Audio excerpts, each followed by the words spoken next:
the hummingbirds showed up and were like, baby, look over here. Look at us. Look at us. We're beautiful. We flap our wings so fast.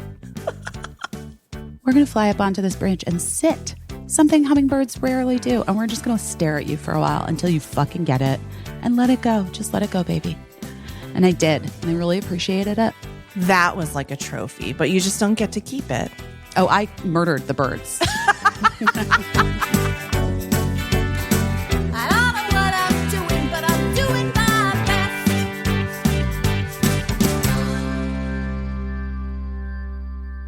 Hi, is this working? Yeah, it just said this meeting is being recorded. This meeting is hold on, let me try it again. This meeting is being recorded. Is that good? That was I have good. a friend who was a voiceover who has like, have you ever met Robin Shore? Yes. You know Robin, and Robin talks like this. Like this is not that exaggerated. But for a long time, I mean, that's like her normal speaking voice. That's how she speaks. Like, I'm Robin Shore. Oh yeah. And then for a long time, she was the voice of Biore. Oh, really? And like she can like trick her voice. I mean, she can temper her voice any way. That people can do that. You can control your voice. That's hilarious. I love a voiceover artist journey. Mm-hmm. How are you? Me too. I'm good. I was just like reading. I was using this moment in time to just look at what was trending. It's all on Twitter and what's happening. It's nuttiness. How's Duluth? It's beautiful. I don't know what's happening. Kim Kardashian's like rolling around in grass holding a bottle of tequila. I don't understand this. Oh, weird. But if that's a Skims bathing suit, it is cute. I don't know what this picture is. I don't get it. Oh, my God. That was 4 minutes ago. Wow. Right. Really did it. Is 818 Tequila one of the kids' tequila brands? Oh, I don't know. I don't know what 818 tequila is. Is there a delay or are you hungover? What's happening? Probably both. Should I try to switch to my... You look a little I'm not going to lie. You look a little hungover. I was a little hungover. I have not been drinking at all for a really long time, and then I drank quite a bit. It's like a thing here in Minnesota to drink, I feel like.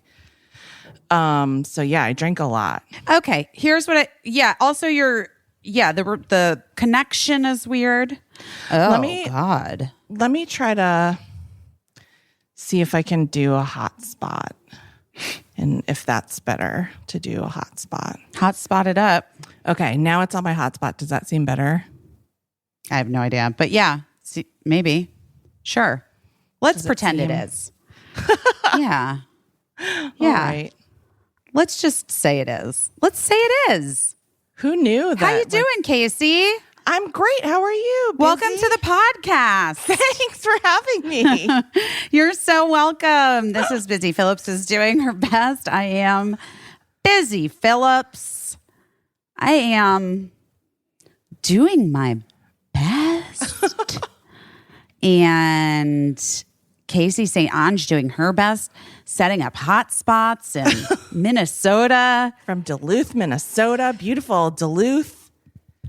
Why don't we just start with what you're doing your best at instead of getting into other stuff? And let's and why are you in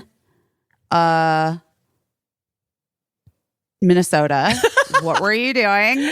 Okay. This is obviously Prince related. It's always Prince related. Yeah. So I came to Minnesota because Paisley Park put together an exhibit of Prince's shoe collection, and so sort of like a fashion retrospective. Which I know it seems wild, like that you would come to Minnesota just to look at a man's shoes, but that's what I have done. Wait, can I just say this though? It's not just that you went to Minnesota to look at a man's shoes. Obviously, they're Prince's shoes. We get that. But this is like of all the people that I know, you have been like the most locked down. Yes. During the pandemic / after everybody else was like, we're going back to normalcy, eating out, fucking around, making out with people, whatever. And you were still like, I'm not leaving my house. So the fact that like this is your first trip, it is a big deal. It's not just like, you really like, you guys were in your home for like a year and a half. Yes. I mean, you did not leave your home for a year and a half. Yeah, no, we were just saying that like the last time we really left town was for your 40th birthday party, which was, as we know, 2 years ago. That was in 2019. I know. This is what I'm saying. So this is really my first trip, and you're not incorrect. So we decided to take a road trip, not because of, obviously like the Delta variant is out there. I would like to, even though I'm fully vaxxed, I would like to avoid the Delta variant. Sure. But mostly it's me too. It's mostly because people have been acting insane on airplanes. And I sort of thought it was like an observational thing. Like I just keep hearing stories of like another person acted insane on an airplane and like tried to punch a flight attendant or whatever. Another person tried to jump out of an airplane midair or whatever. But then this very morning, we had the news on in the hotel room and there was a news story on, I don't know, let's say CNN. And they were like, have you noticed that there's been a huge uptick in people acting insane on airplanes? And we were like, yes, we did notice. That's why we took a road trip to Minnesota. Can I ask you a question? What do you think that is? Do you think it's it's like the perfect storm of people who haven't been traveling? Yeah. Combined with, by the way, as someone who, was a real traveling businesswoman for a period of time, was really hitting those airplanes hard. Yeah. Really? Pre-pandemic. That's how you get around. Yeah. I was never surprised and I guess sort of all constantly shocked by people's disgusting / bad / weird behavior on airplanes. Yeah. Like I feel like people lose all sense of self / manners. I don't know. Something happens.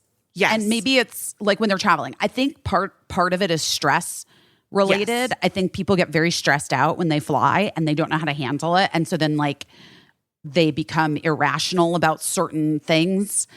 I can't put that above. No, I can't. Right. I have to hold it. Right. Like you absolutely cannot hold that giant bag on your lap, ma'am, during takeoff and landing. And, so I think people get like irrational because they're nervous. Yes. And they don't know how to deal with that. Deep breathing is what I'm going to say. Yeah. If we all just did some more meditative breathing. Yes. Anyway, so I think that's number one. Then people haven't been traveling for a year and a half. Right. We all know we've lost our social skills. Yeah, everybody's lost their social skills. The thing about like the heightened fear or / the feeling of just being fucking over it is pervasive. Yeah. Like I'm both. Like I'm alternately afraid of Delta variant / fucking over all of it. You know what I mean? Yeah.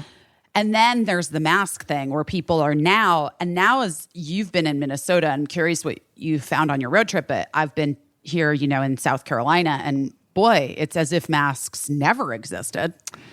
Yeah, it's really like wild. It's pretty much, it's just free choice here. It seems like it's not a pattern one way or the other. Some people are wearing masks fully, and some people are choosing to go without.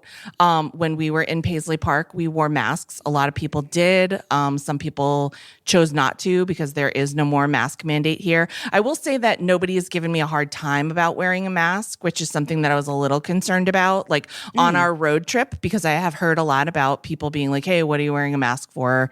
I wore a mask here in Trader Joe's, like just because I was just feeling like there were lots of people in that Trader Joe's. And I just also just like, I've always been a germaphobe. Yeah.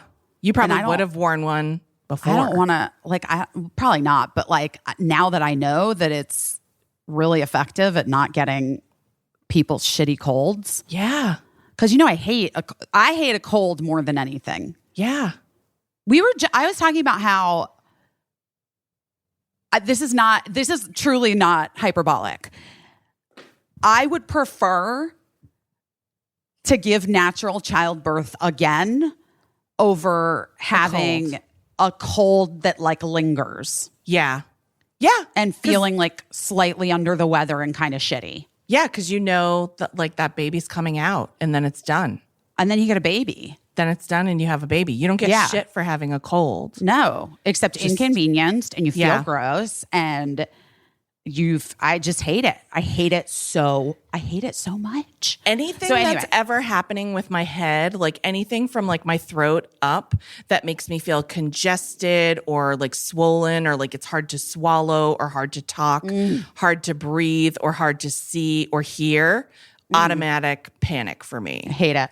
Automatic. It is panicky. Yeah, it's like claustrophobia in your own body, and I'm not. And a cold firmly falls under those guidelines. I guess that's true. But weirdly, I don't have an issue wearing a mask. I don't feel claustrophobic wearing a mask. I feel fine. No, I've I feel always free felt fine to, wearing yeah, a I mask. feel you can breathe in a mask. Fine. That's fine. Did I say fined? I feel fine. I feel fine. No, I mean like if I have like a stuffy nose or like like gross. strep throat or something like that, a panic. I'll just be like, when is this over? Like I can't. It has to like you have to give me an ending time for this, which of course they can't. It's like strep throat. It's literally exactly 48 hours from when you start antibiotics. It's true. It's I like know. to the minute you feel. It's so weird. It's true. But nobody was mean to you. No one was mean to me at Trader Joe's when I had my mask on. No one said a thing. No one gave me a side eye. No one rolled their eyes. Nothing. I want to go back to the plane thing because I actually think it's like an unstudied scientific phenomenon. Because like people will always say like, "Oh, this is just like a weird conspiracy." Every conspiracy theory is just something that hasn't been studied yet to prove or disprove. And I think we've often talked about how. Well, no. Wait. What? Not every conspiracy. Pizzagate is not fucking... But you examine that and then you say, oh, no, that's not true. You know what I mean? see. Like I see. I'm saying like sure. It's a conspiracy theory, but it's also like a very wrong hypothesis. And then you can look at it for 5 minutes and be like, oh yeah, that's incorrect. So it's disproven. We can let it go. Yes. Okay, got it. Okay, great. But so my working theory is that, we've talked about how on an airplane, you cry very easily. Not you. Everybody cries very easily. Does. You cry at movies much harder than you would in your house. You cry sometimes reading a book, sometimes just looking out the window. You're overcome with emotion. And I feel like it's like some type of like cabin air pressure thing, like squeezes tears out of you, maybe. The same way that like your ankles get swollen or whatever on a plane. I feel like it just squeezes tears out of your head. And so my working theory is that there is something scientific and biological that is happening to certain people that are predisposed to go mad, that is making them go mad on airplanes. Well, the other thing is too, this is what I've always felt this. People take weird shit before they fly.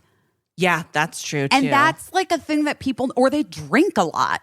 Yeah. People drink in airports before they get on fucking planes. Yes. And it's, first of all, flying does dehydrate you. That is scientifically proven. Yes. So you have like, you're nervous to fly and you're like, let's have a margarita at the airport bar before we get on the flight. And I just think that if you really got into it, Yeah. a majority of the people that are flipping out or rowdy or whatever Yeah. are on something, are inebriated in some way. Maybe it was like 3 hours earlier that they had a drink. It's but true. I guarantee you that if you like followed the line somewhere along it would be like, oh, I took a Xanax last night to sleep because I was like nervous about this flight. Like I licked a toad. I licked a toad. Guys, it was like a casual peyote journey. And then I got on my Southwest flight and it was unacceptable. Next thing, one time I was on a business trip with like an unruly colleague. He was unruly in general, just like on a day-to-day David basis. Letterman? No, he was just like he was a behind the scenes colleague. But what have you called David Letterman an unruly colleague? An unruly colleague. He was very ruly. But yeah, an unruly handful of a colleague. And like, for whatever reason, he had asked to sit next to me on a flight, and on like a business trip, I never like to sit next to anyone that I'm working with. I'm like, I don't like, this is extracurricular sitting together. I'm not here for that. You know what I mean? No, we don't need it. Also, it's like, this is my 4 hours or 2 hours or whatever. And like, if I choose to do some work, great. Yeah. Or whatever I want to do. If I want to look at dirty magazines or whatever, that should be none of my colleagues' business. Also, don't look at dirty magazines on planes. No, that's obviously goes without saying now. Well, does it? Because I do feel like I have been a witness to like some weird stuff on airplanes. Yes. So I was already annoyed that he had asked to sit next to me, and I was like, "Why? We're not even friends like that. Why?" And then he was like, before we even took off, he was borderline abusive to the flight attendant. He was making requests. He was being really short with the flight attendant. And I was like so embarrassed because I was like, it seems like we're together and we're really not. And I was like trying to make eyes at this woman, like I apologize for him, but also trying to act like I didn't know him. And she, of course, was trying to like smooth everything over with this like, real diva, and like brought him like a bottle of wine, and then he was like, just very entitled and whatever. And he was just one of those people that loved a situation like this and was really gonna just like make the most out of it, like really make a meal out of like a dramatic situation that he had created in the first place. So anyway, she brings him this bottle of wine, and then finally he takes out whatever and like pops a couple of whatever because he's gonna like go to sleep on this flight. This is all before we took off.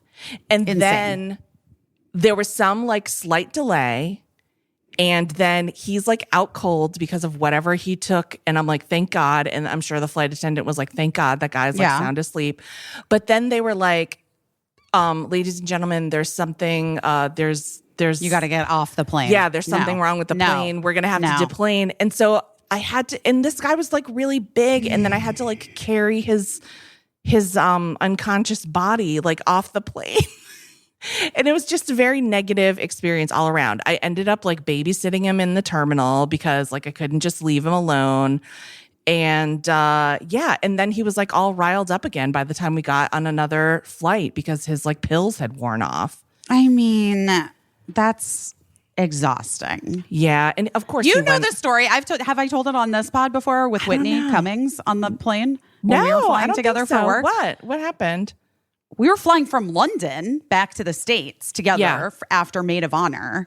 Yeah, and this was like of the era of the time, 2007, when people would take Ambien before they knew that it was like a crazy drug. Like if you took it and you didn't fall asleep, like crazy things would happen. Right.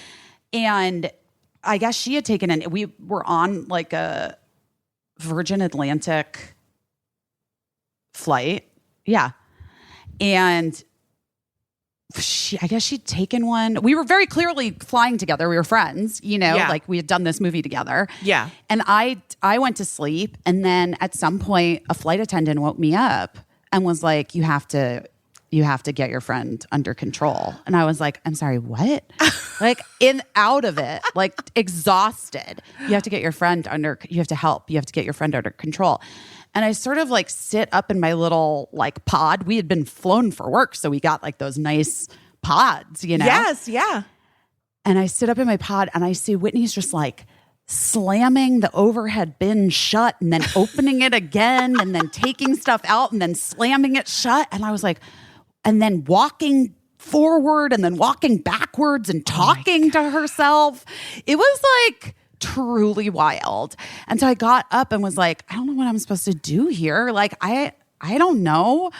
So I was like, Whitney, you have to go to sleep, honey. Like, you have to go to sleep. And she's like, I have like 5 things I need to do real fast before da-da-da-da-da. She was like asleep. She was clearly asleep. And I like sat her down and put her seatbelt on her. And I was like, you can do the things, but you have to be really quiet because everybody is sleeping, okay? Do you hear me? Everybody's sleeping. You have to be super quiet. And she was like, okay, yeah, I got it. Don't worry about it. And then we like landed.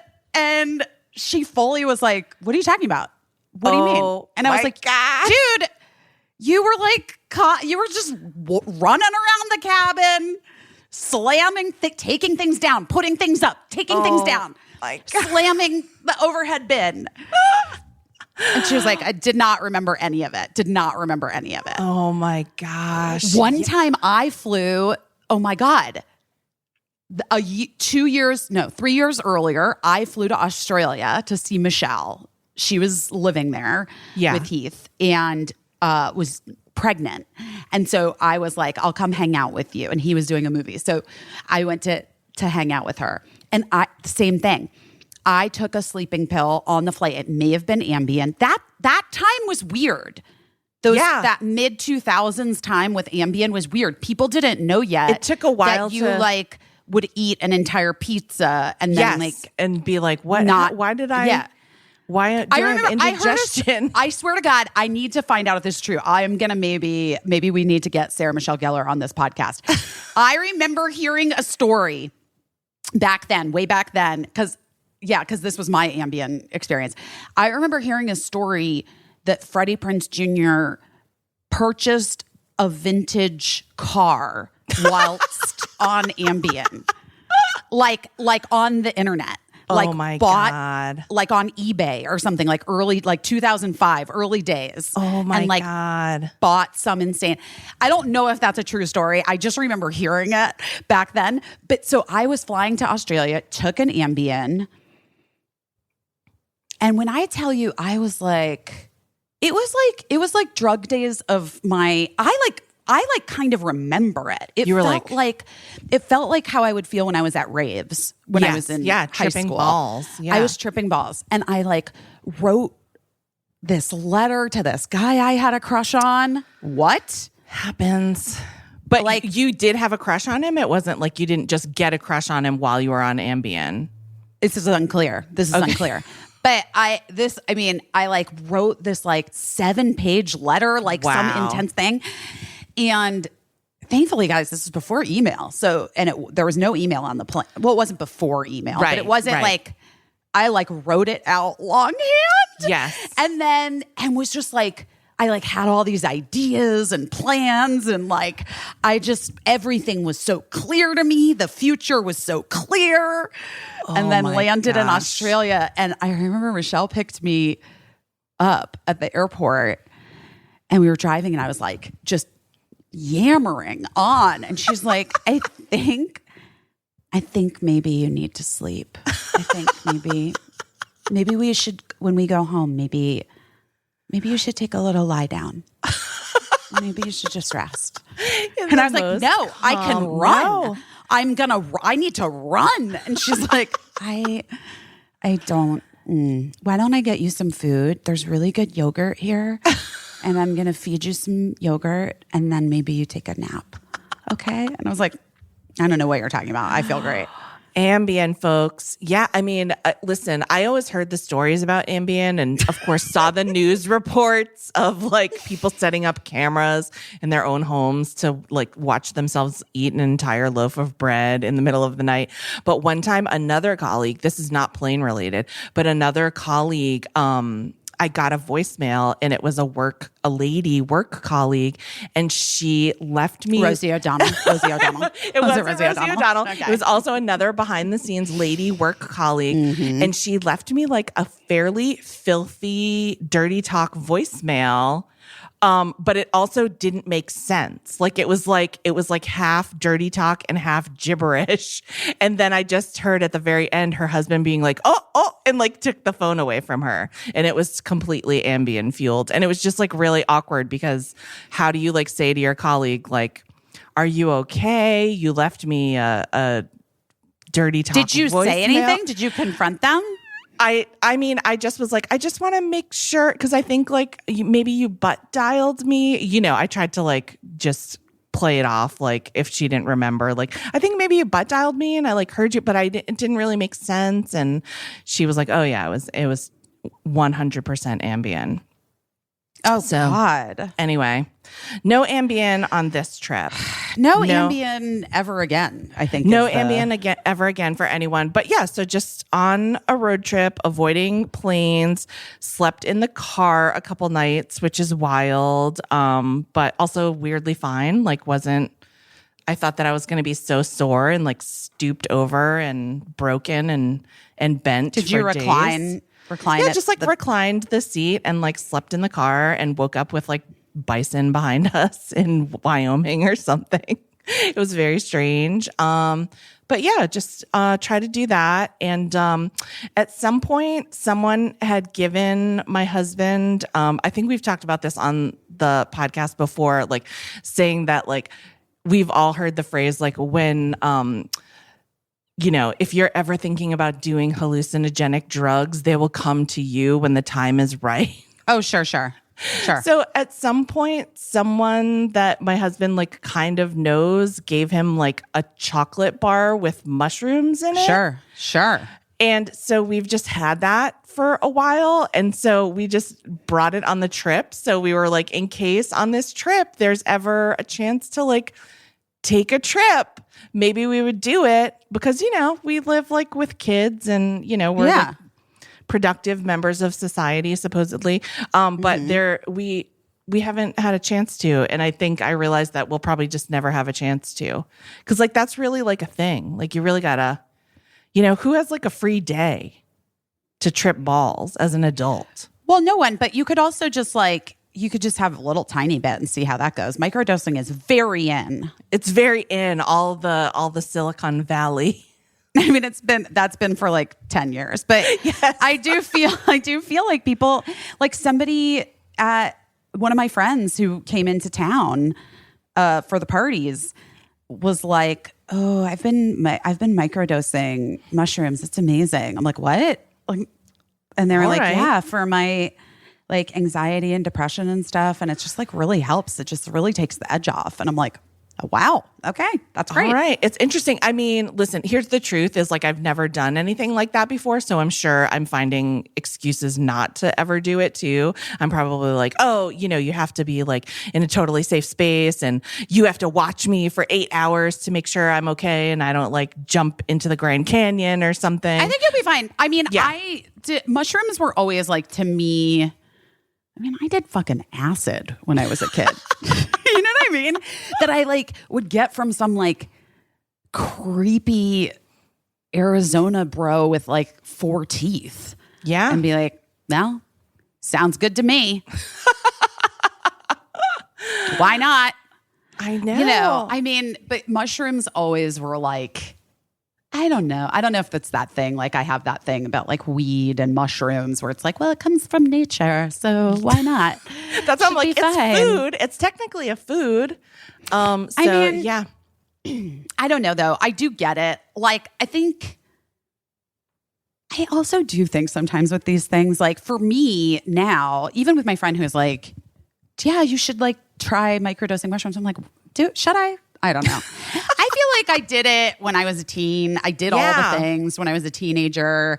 I feel like I don't necessarily need to press my luck. Right.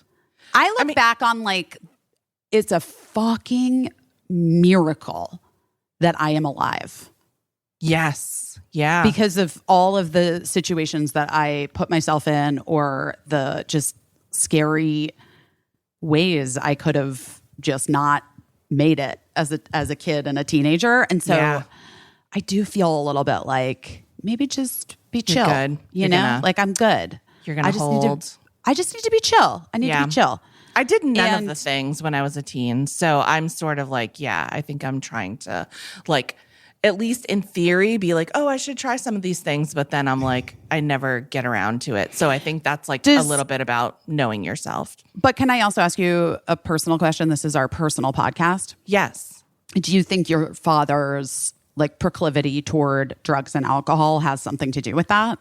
Oh, 100% for sure. I think like, my dad was a drug user, and I think also like everybody's attitude toward like, and back then, like everybody thought that every drug had like equal weight and equal badness. And so like, it didn't matter if it was like pot, heroin, psychedelics, it was all bad, meth, cocaine, it just all was under one umbrella. And I think we're like a little wiser about that now, and but not that much wiser, right? We're like kicking people out of the Olympics for smoking weed, but you can we can talk about that. Drink as much alcohol as you want to, but definitely don't smoke weed. It's such bullshit. It is like insane. It's total bullshit. And it's also like, by the way, like, I always think back to like in our town before we moved to Los Angeles, they were trying to build a dispensary, and so many people were like, the children's school buses are going to go right by that location.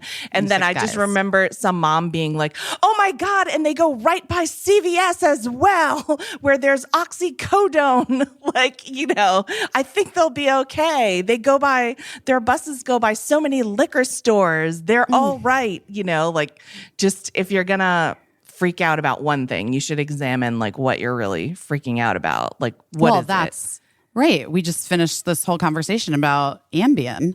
Yeah. Let's be real. I have to say, like, I am way more freaked out by prescription medication than I am by weed and mushrooms. Yeah. And also I guess ayahuasca. I mean, I don't know. I have never done ayahuasca, but it doesn't freak me out in the same way that pills really freak me out. Pills that people get prescribed. It's why like I've talked a great deal about how for a while when I was having like such bad anxiety attacks, and I had like the prescription for Ativan and Xanax or whatever. And then somebody was like, I think you should, it's Kelly Oxford maybe? Yeah. That sounds right. Yeah. Who was like, you should like get some weed. And it was like medicinally legal in California at the time, but not fully legal as it is now. Yeah. And I remember thinking like, oh God, no, I can't. Like, I can't. Like, I don't know. I just felt like it was, I don't want to be on the list. I don't want them to know or whatever. Right. And then once I did, and in my head, I was like a teenager in Arizona smoking bong hits in like Steve's, back room or whatever, and being so stoned and like paranoid and scared and like, all those things. So in my head, I was like, that's what weed is. So why would that help my anxiety now? That seems insane. Right. But once like I really like started looking into it and got into the like CBD and THC combos that were, the mom weed that white mom weed that really has helped. And then of course you get into like, the racial disparity in our country and how this thing is treated and what your responsibility is as a privileged white person who consumes marijuana and like you know, you have to like do your fucking research into the companies that you support and make sure that they're doing the correct things and they're fighting for what's the word?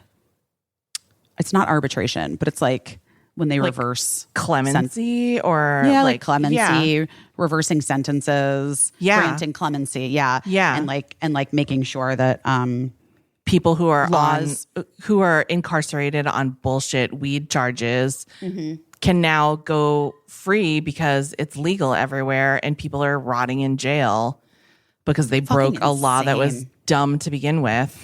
Well, and racist to begin with. Yeah. So it's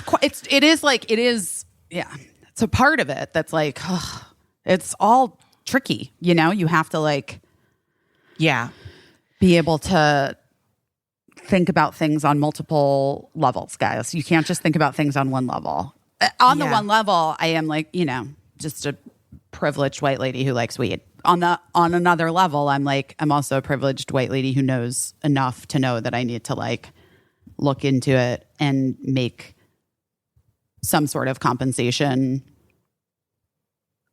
into like helping legislation be passed and like, you know, trying to like do the right thing in that way. I don't know. I don't know. Right. Yeah. The thing that I think is the trickiest about it is that people trick themselves into believing that they're talking about justice when they're really not, when they're like, no, but you have to have these rules because XYZ. And you're like, yeah, but those rules aren't applied evenly. They're not applied fairly. And when you look at who they're being applied to versus who they're not being applied to at all, and who gets away with what versus who can't get away with anything, then if you are still saying that is justice in some way, you're the one that's tricky. You're tricking yourself. You're literally fooling yourself, or you're trying to fool everyone else. But like no one's fooled anymore. I think we're all onto it now. I think some people are fooled. I hope that people are getting hip to what's been happening for all the years. I was going to say how many hundreds of years, but probably just all the years that since years have existed. Yeah, probably. Oh my God. Do you know what book I've been reading? What have you been reading? I got that book that Ryan O'Connell told us about, This Naked Mind, Control Alcohol, Find Freedom, and Discover Happiness and Change Your Life. Oh, yeah. By Annie Grace. Yeah, I started reading it. Oh, do you like it? I mean, guys, I had Aperol spritzes last night. Let's be real. But I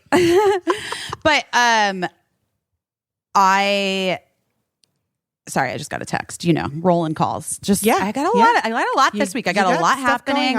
Stuff is happening. But I think it's really interesting. So we'll see. I don't know if I'm like, I don't know what it's going to do for me, but I'm interested in it. And I like it. But this is the one thing that really speaks to me is like that she's written the book for people who part of their like she's just like all for giving it up completely. Yeah. You know? And she's like, you know, but a lot of people assume giving it up will involve deprivation and misery and being bummed and, you know, not having fun with your friends. Yeah. And I think that is me. I do think that like deprivation for me is like a real trigger. Like I don't want to deny myself anything. Right. Ever. Right. Oh boy. That's too deep. Well, no, I think that's real. That's legit. Deprivation is a thing for a lot of people. I think it's what gets people off track doing a lot of things that they want to do. You know what I mean? Because so often we frame things in terms of like, if I want to have like whatever, let's say, let's get off the body thing, because women are always like, if I want to have this body, I can't eat this cake or whatever. Right. Which is just insane. Yeah. Yeah. If I want to have like the type of health that I'm interested in having, I shouldn't have this cake or whatever, you know? And so I think, but then you feel deprived. And then next thing you know, you're like having a backlash against yourself and you're eating like that entire cake in a way that is, you know, is probably not what you intended in the first place. And so like, I do think that that's like a very real and relatable, you know? And so like, in terms of drinking, like I haven't been drinking as much lately. And it's really just because it's not that I feel like there's a problem or anything. It's just that I feel rough in the morning. You know, like I feel I'm not a kid anymore. I feel rough. I don't bounce back the way that I used to. And so I'm trying to, instead of being like, I'm depriving myself of having a good time with my friends tonight, I'm now like, I'm giving myself the gift of not feeling like shit in the morning. Well, that's, yes. And like, you know, I have always, we've talked about it here before, but I have always sort of like railed against like mommy wine culture. Like I just fucking hate it. Like I just think it's such bullshit, you know? And because one thing that people never insert into mom wine conversations or mommy wine culture or whatever is like, hey, guess what, guys? You actually have more fun with your children if you don't feel like shit the next day. Right. Like, because when you feel like shit, your temper's short with them, you have a headache, you put them in front of a screen so you can lie down or take a bath or whatever. And it actually, in my experience, is beneficial to not be hungover whilst parenting. Yeah. I mean, listen, and it happens. Like I did not give myself the gift of not feeling like shit this morning, last night.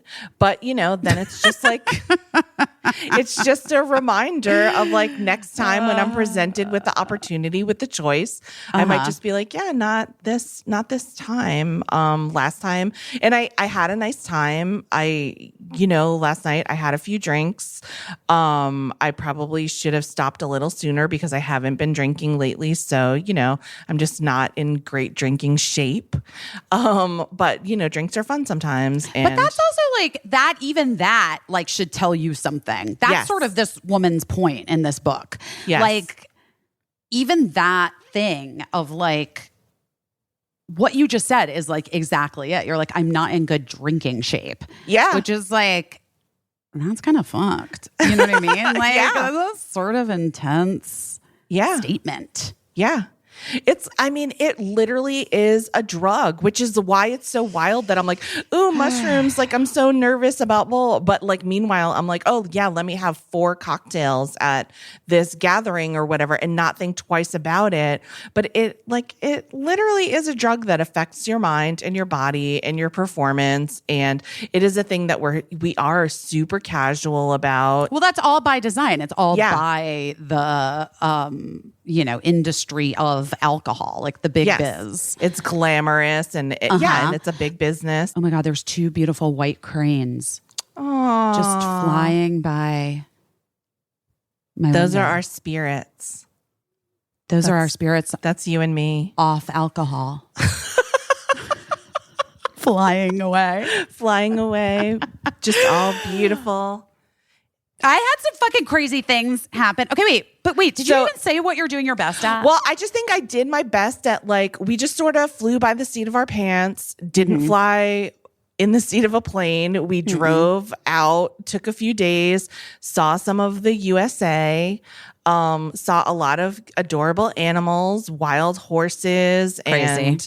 and things called pronghorns and That's not real. bison. I know, it's so weird. And then some type of like wild mink, like a blonde wild mink on the side of the road, and just all kinds of cool things. We saw Devil's Tower, which we know from the movie Close Encounters, just all kinds of nice things. And then wound up at Prince's house, and the people at Paisley Park took really wonderful care of us, which I would love to thank the folks at Paisley Park for being amazing hosts to everyone, but just made us feel really special. And you know, we were joking around that's our Disney, you know. My husband made an Instagram post that was like, I'm like a Disney adult, but to go to this man's house who sang Pussy Control. I know. I really enjoyed that post.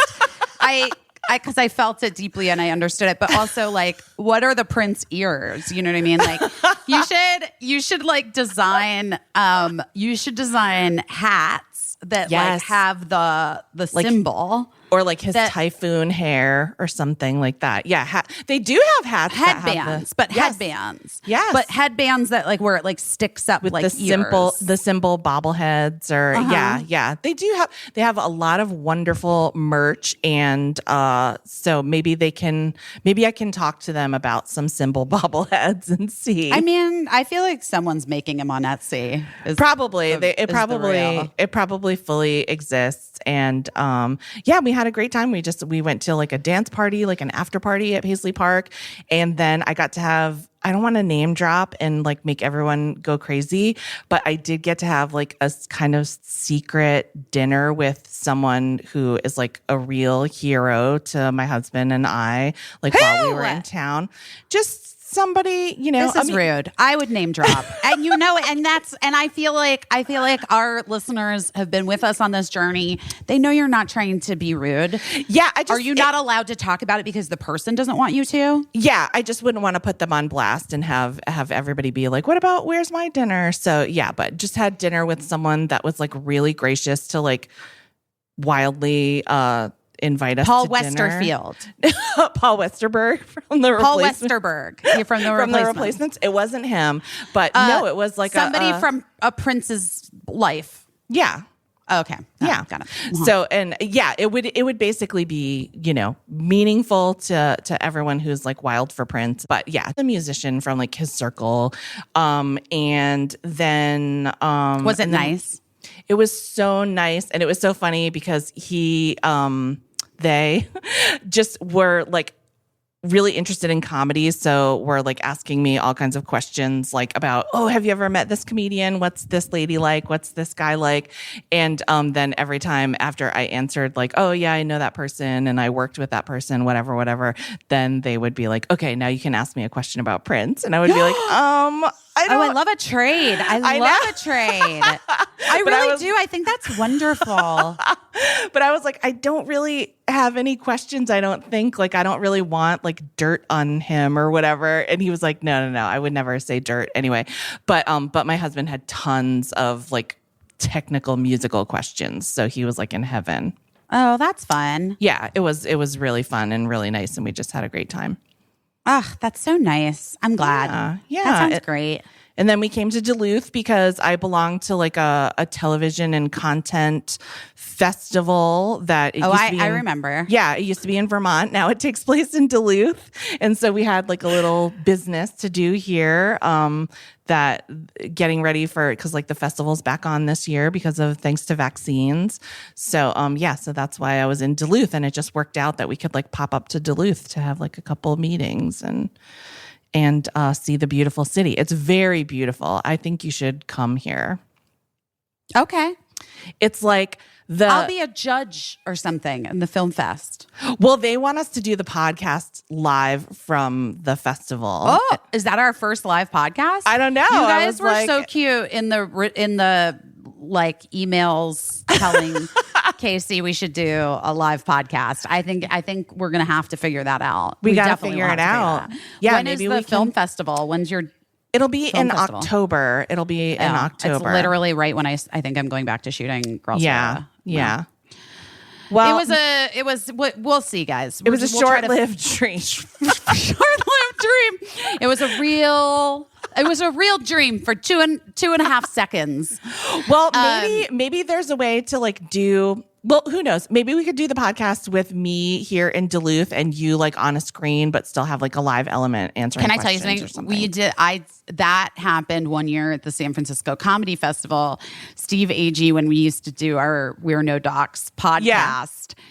This is like only fucking Steve Agee. So guys, if you don't know this actually isn't my first podcast. I had a podcast years ago with the comedian Steve Agee called We're No Doctors. Right. Because we both are like either hypochondriacs or / always getting injured, suffering from illnesses that are like wild and out of nowhere. Sun burning inside your eyeballs. I mean, that was a journey. But anyway, so we had this podcast, and every week we would talk about what was going on with ourselves health-wise, and then we would have a guest who had either was like an expert or like had experienced some medical thing that we wanted to hear more about. Right. And we like, I don't even remember how many episodes we did. Like I think I did maybe 30 or 40 with him. I don't remember. Maybe not that many. I can't remember. Yeah. It was very like not regular. It was casual. It was very casual. Thank you. And then he continued it without me afterwards and then was doing lots of ads and stuff. So that was good for him. But I'm kidding, Steve. I love you. But we decided to do it live at the San Francisco Comedy Festival. We were so excited. Janine Garofalo was going to be our guest. She was our guest. And Steve got so sick. He had some massive like sinus, throat. It was like insane. This was probably like 2017 maybe. He couldn't fly to San Francisco. He couldn't travel. He couldn't fly to San Francisco. He couldn't travel. He couldn't make it to our own live podcast at Literally the the theme of the podcast is being sick. Yes. And so we did set up this like, screen sharing, like he was on the computer, we Zoomed in together and it was pretty funny. But we did like the first part together and then I was like, I can't do this with the interview with Janine too. Like I'll just do the interview because it was like too much. Had to let him go. I had to let him go. I was like, well, feel better. Bye. But it was just it was so perfect for what that podcast was all about. Yeah. It was perfect summation. It was perfect. Well, I would rather just do it live in person. So we'll figure something out. I promise. We'll figure something out. Yeah. Yeah. Athletic Greens. Sometimes you need some Athletic Greens. Is that good?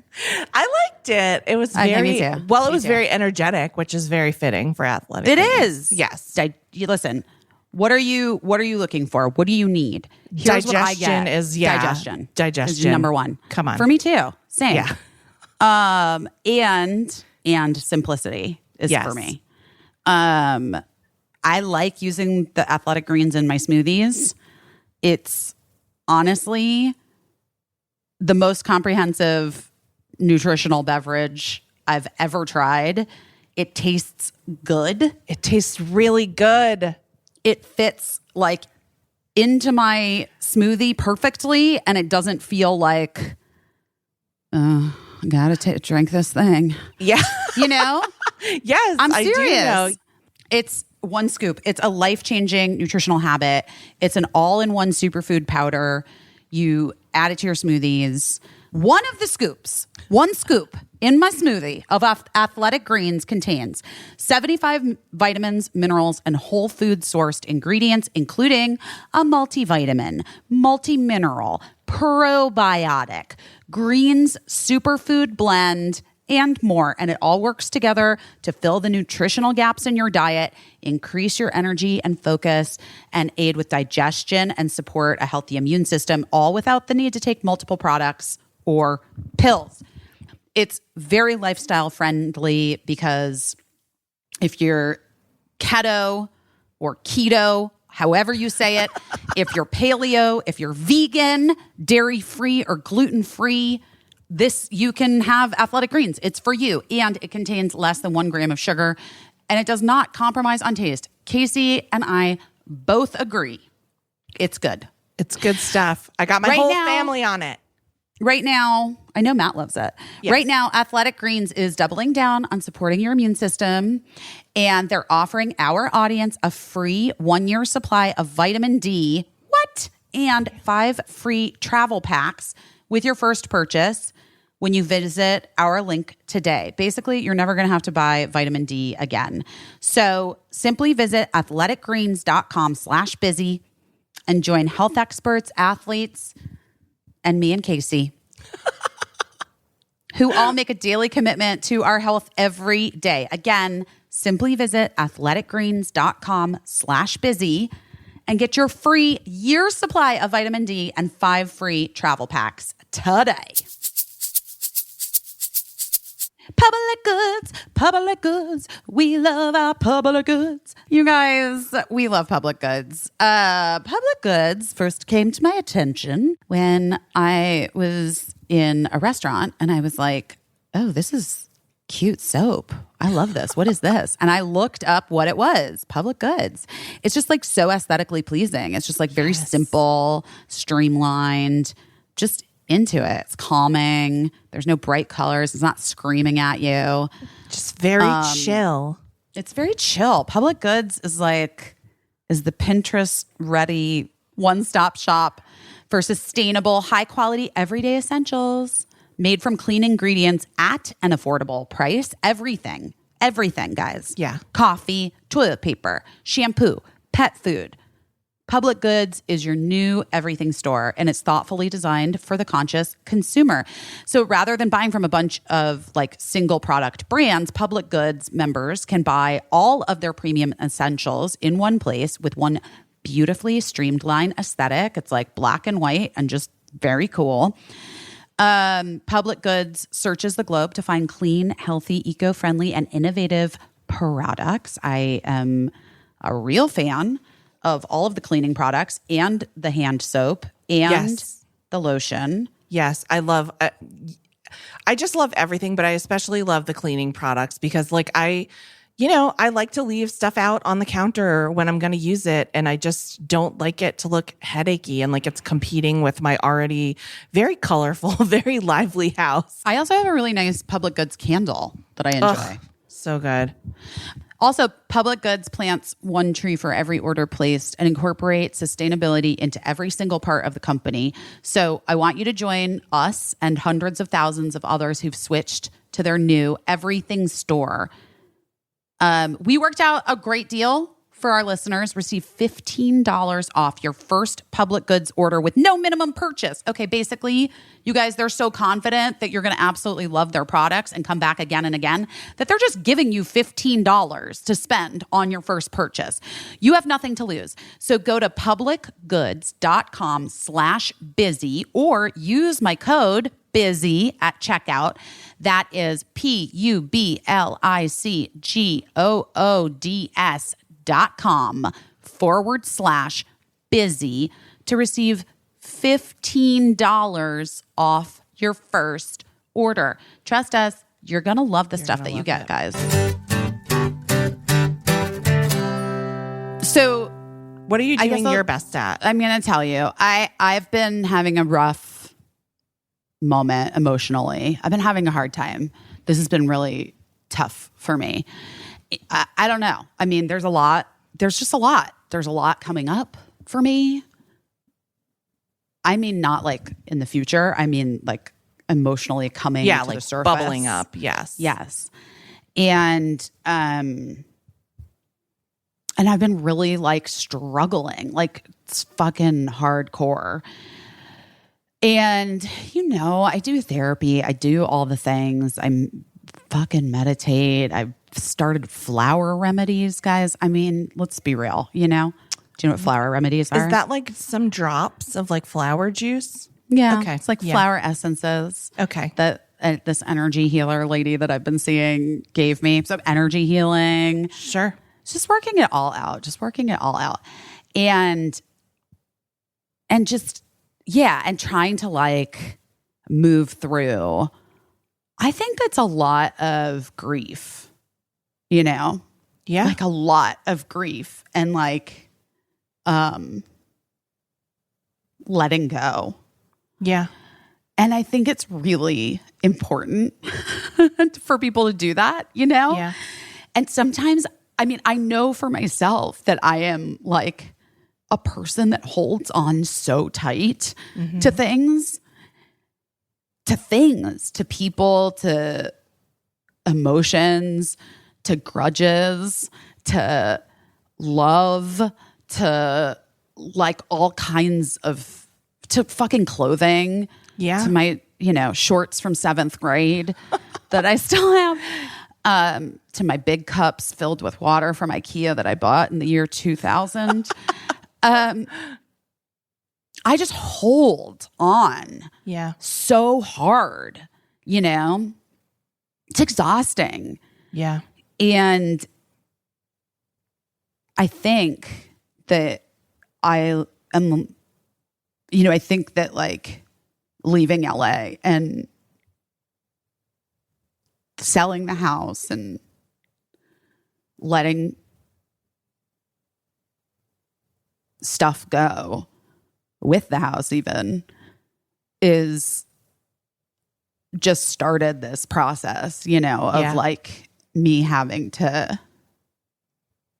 let stuff go.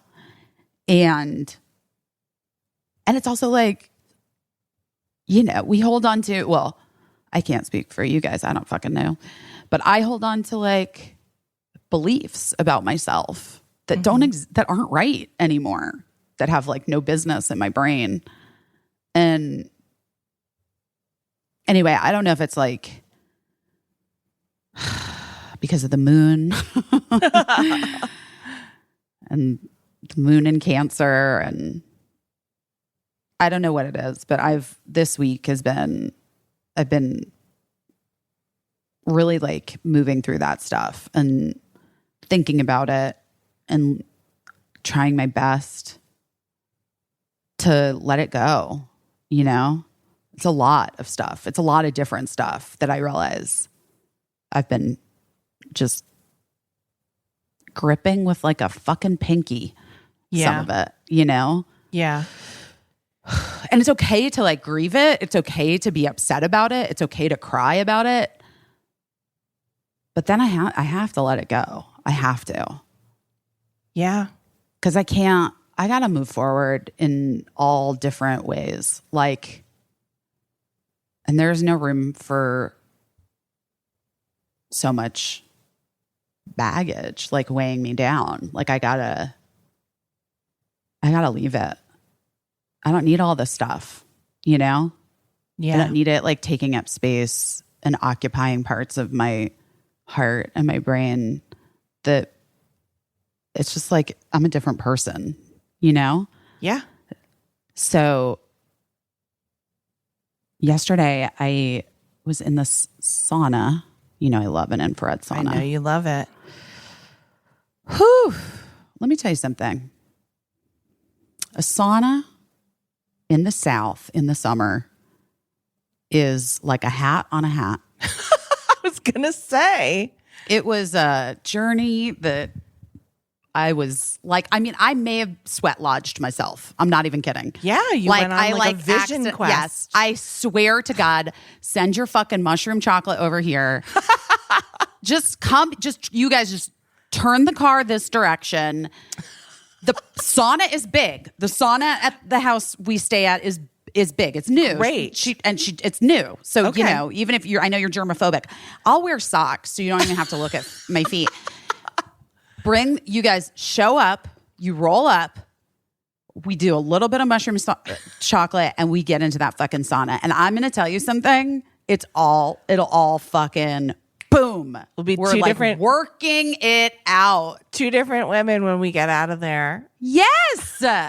We might switch bodies. Oh my God. It's our body switching movie. Also, like, not that different. It's like one white lady into another white lady. And just basically like into like a white lady that she knows pretty well and being like, yeah, I get it. Oh, yeah. No, I know what this is. I know how to work this one. Yeah. Okay. I see it. But I waltzed in the sauna. First, I was listening to some music, which was like a wild journey because the music was, how my psychic playlists go sometimes. Yes. And it was just like giving me all of the things. One of them is this Rogue Wave song what is the name of, I think it's called California. Yeah. Okay. Do you know Rogue Wave, that band Rogue Wave? I don't, I'm the worst. But the song is, I'm just going to sing a little bit of it. And guys, don't come for me, i.e. like trying to ASCAP or get music right. Because we can't pay that shit. Yeah. We're not advertising on Instagram, and we can't pay for the music. But okay, but it goes, screw California and friends that were never there. I mean, there's more. I think we hit our limit. Yeah. But that song, I was like sitting in the sauna and I was just like, oh my God. It's not that my friends were never there. Yeah. That sounds like shade to my friends. No. I just mean that whatever, just screw California. I mean, just it's not for me anymore. It's a place where I think my interpretation of that for you is that a lot of people are quote unquote in California, but everybody's living their fucking life. Yes. And so to pin yourself there because you're like, everyone I love is here. Well, as we've said a million times, here doesn't exist anymore. Here doesn't exist anymore. Everybody's off where they are. And so and people come back. We have to go to LA for a bit. After we leave here for some work stuff. And I'm going to be there. I'm going to see. And so to hold on to this idea that I don't live in this place anymore is anyway, so I was starting to let that go with my sweat in the sauna. And then, my favorite, Marcella Kroll. Yes. Witchy, love Marcella. Witchy vibes. You guys, if you don't follow Marcella yet on the Instagram, highly recommend. Saved by the Spell. At Saved by the Spell. She's amazing and she's done great readings. One great reading for me once, but she does these weekly oracles that are general readings for all of us. And, and she says in it, there's always a pretty long lead up to the actual reading where she's like, this might not be for you. I encourage you to take what you need and leave the rest, whatever. Every fucking thing out of her mouth was for me. Everything. Wow. And so much so that I made Mark watch it later because I was like, you're going to freak out. It was wild. I reposted on my Instagram stories. Yes. You maybe watched it. Just know. Oh, and one of the things was compare and despair. She said, she started talking about compare and despair. Okay, so yesterday, guys, I'm going to be so fucking open with you right now because I'm feeling, maybe it's the flower remedies, maybe it's the energy work, maybe it's that I've been crying for 5 days straight. I don't know. Maybe it was the sauna yesterday. Yeah. Maybe it was the you just busted mushroom open. chocolate. We don't know. Yeah. I don't have any mushroom chocolate, but so compare and despair. So yesterday we were sitting out. I think birds are very spirits. You said earlier, the cranes, right? And yesterday morning, I was just having heaviness, heavy. And I feel heavy, physically feel heavy. Yes. You're pinned. Ugh, I hate it. Yeah. And I'm I know I've gained some weight, but also that's not it. I feel weighed down. So anyway, early morning yesterday, I saw this white crane standing in a place that I never have seen a crane stand. And I was just whoa, that is wild. And I was just sort of staring at the crane and kind of wondering what it was all about. And I was thinking about a year ago when we were here in South Carolina and what I was going through then and then where I am now. And this really crazy thing happened right at the end of our trip to South Carolina last year that I don't really want to get into because it doesn't involve me. Right. But it was basically I witnessed someone else's tragedy and it was fucking horrible. And the white crane was standing right there, where it had happened, which is this is all to say. I know this is whatever. Is this too weird? No, listen, I love a weird story. I know. But for the listeners who don't know the whole journey of basically a tragedy, a tragic thing happened right near where we stay here. Yes. And we saw it. Yes. And and it was really horrible. And adding to like the sort of insurmountable grief and tragedy of the pandemic. what had already, the pandemic and what had already been just such an intense time. Yes. So this crane was standing right there.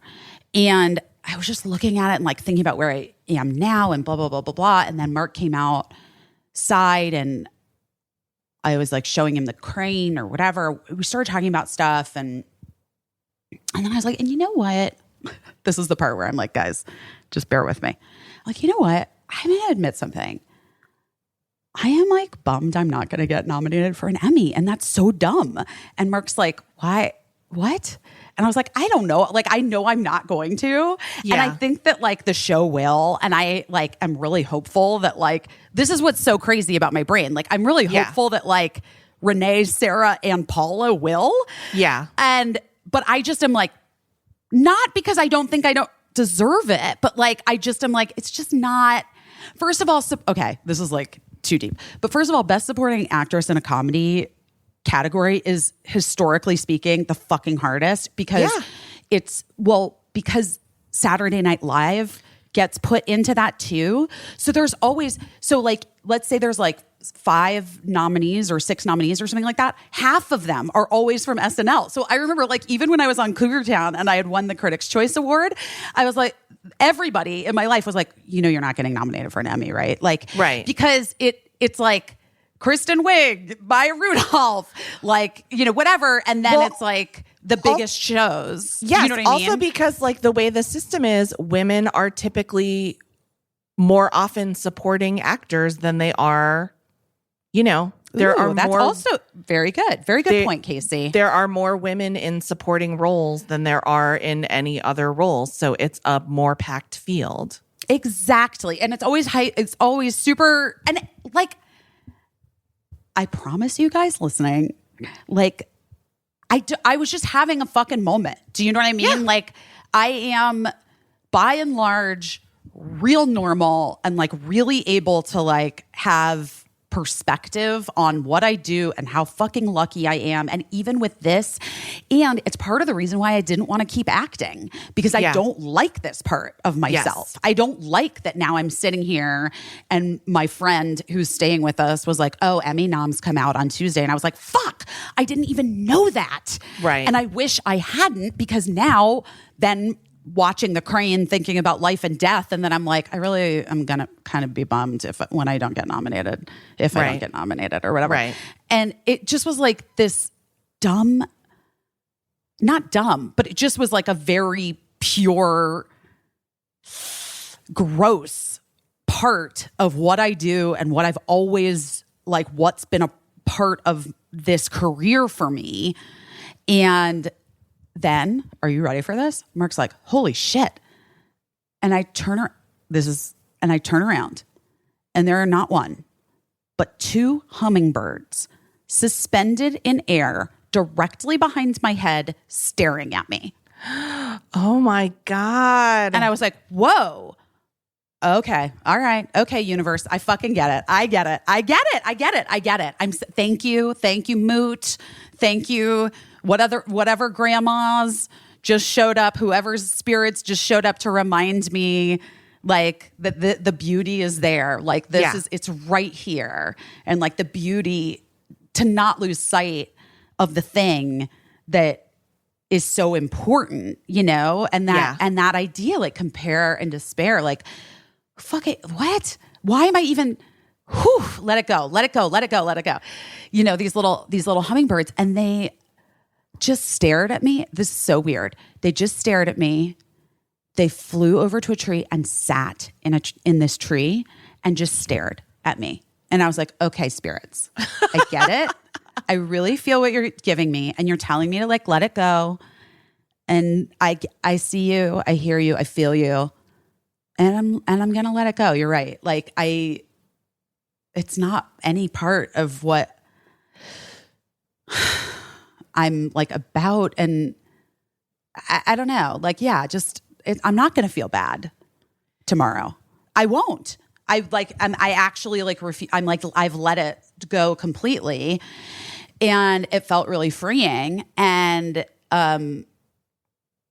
then cut to like 4 hours later in my sauna sweat lodge watching Marcella Kroll, and the first thing that comes up, what are we being met with this week? And she holds up the card and she's like, jealousy. It's jealousy. And that can be jealousy, like negative energy coming towards you from others, but it also like, I encourage you to like examine your own compare and despair. Right. Let it go. You got to let this shit go. So so that was the message I was getting, right? Right. Then we were hanging out with some like local friends on the beach, and these giant pelicans were flying. And my friend Claire was like, oh, I'll never get tired of seeing pelicans. It's like a prehistoric, it's like as close as you can get to a dinosaur, basically. Right. It's like a pelican. They are so insane looking. It's a pterodactyl. Yeah. You know? And I was like, yeah, this morning there was a cardinal in our yard, a bright red cardinal. And then I was like, and guys, the weirdest thing happened, because I had to know, because in all my years of being here, 7 years, I have never once seen a hummingbird. Never once. And so I was like, and guys, the weirdest thing happened. There were 2 hummingbirds like hanging out in our yard. And one of the guys who lives on the island, a friend of ours, was like, that's weird. I've never seen a hummingbird here. I was like, I know, me neither, but I don't live here year round, so I didn't know. And then his wife was like, I mean, I can't remember seeing one like ever, but I don't know. I mean, it seems like hummingbirds might be kind of everywhere, but yeah, I don't think I've ever seen one either. And then my friend Claire was like, yeah, hummingbirds are not around here generally. Huh. They came from LA. Those bitches showed up from LA to tell me to let it the fuck go. Who cares about awards and like outside, recognition doesn't do fucking shit. And it also is like, it's all fun and it's all great. And I don't know. Yeah. It just was it was like a perspective shift. You're reminding me of this time. Actually, I feel like I was really lucky to have this sort of epiphany, and it happened when I was in high school, which was I was a cheerleader when I was in high school, and I did some sports, but I wasn't really great at sports, but I was a cheerleader, and I was a cheerleader for our basketball team. We had a really good boys basketball team, and the boys basketball team went to like the state championship, and it was a really big deal. And we went to like, this really big arena to play in a huge arena where the professional, where like the Boston Celtics played. And our team played a really good game, and in the end lost. And I remember like the anticipation of like, this is going to be amazing. We're going to win this game. We're going to be the state champions. We're all going to like get to run out on this floor and hug. And then, and then it's going to be great. And this is just amazing. And our team lost, and, and that's a weird, like I was in a weird, like observational position because I'm a cheerleader. I have nothing to do with whether we won or lost. I'm like I'm in a supporting role. Yeah. And you weren't nominated. Yeah, exactly. So we get on the bus, the guys go and shower, and we get on the bus. The guys file into the back of the bus, and then we get on the bus after them, and we sit in the front of the bus, and everyone's really quiet. We turn around, and that's normally the time when, like, on a happy day, everybody be playing music and it'd be like a party, and it was silent. And, and like, we're talking about high school guys, high school tough jock guys. And we started to drive, and then all of a sudden I just heard like a little sniffle in the back of the bus, and then just like a tumble down of a full basketball team of like the coolest guys in my school, fully crying, like fully weeping. They had lost this, and they just like, one person started it, and then it just gave everyone permission to like feel their feelings and trust that we weren't going to turn around and like laugh at them or anything, that we were all just, but the epiphany that I had was that like, It was really heartbreaking. This thing that we had been like hoping, that everybody had been hoping to go home like champions, like that they'd worked so hard to get there. And then in the end, they weren't the champions, but like you not being the champion, like it enables someone else to like you losing enables someone else to have their happiest moment of like winning or whatever, which is like somebody has to, you know what I mean? Like for somebody to win, somebody has to not win, in situations like that. But the real epiphany that I had was that like we intentionally put ourselves in that position to be potentially feeling that way at that moment, and it was like worth the risk of like potentially reaching that pinnacle and feeling that joy of like getting the thing that we were all like envisioning in that moment. It was worth it. It was worth the risk of like absolutely like it went the other way. And, next thing you know, like you're in tears in front of like all your classmates who you'd think you'd rather just like do anything else than cry in front of everyone that you go to school with, over having lost something. But it really always stuck with me that like, it's not a bad thing to put yourself in a place where, where you could potentially be winning or you could potentially be just missing out. But even just missing out is so great, Right. And here's the thing, like and that's 100%, Caissie, per usual. We're so lucky to have you. But also like in my even doing this job, like this job brought me so much joy and it was so incredible. And at no time, at any point during the job, was I like, we're going to get fucking nominated for Emmys. You weren't like, thinking. No, I wasn't even thinking about it because it was like, it was all this just completely pure, joyous process. And then all of that other stuff is like so extra, it's like, it's all about so many other things. Like we even, like you just even broke down like, oh, there are more women in supporting roles on television than any other kind of role. There's, the category itself is like difficult to, there are literally 47,000 television shows at this point. You know what I mean? There used to be like, 3. Yes. There were 3 channels and there were 5 TV shows total. And that was it. And that was it. But yes, and like to let the part of the like business that has always been upsetting to me and has always like bummed me out, to let it steal my joy of the thing and the experience is unacceptable. And I won't let it do it. And now that I've like realized what it is, right, now I feel free of it. Yes.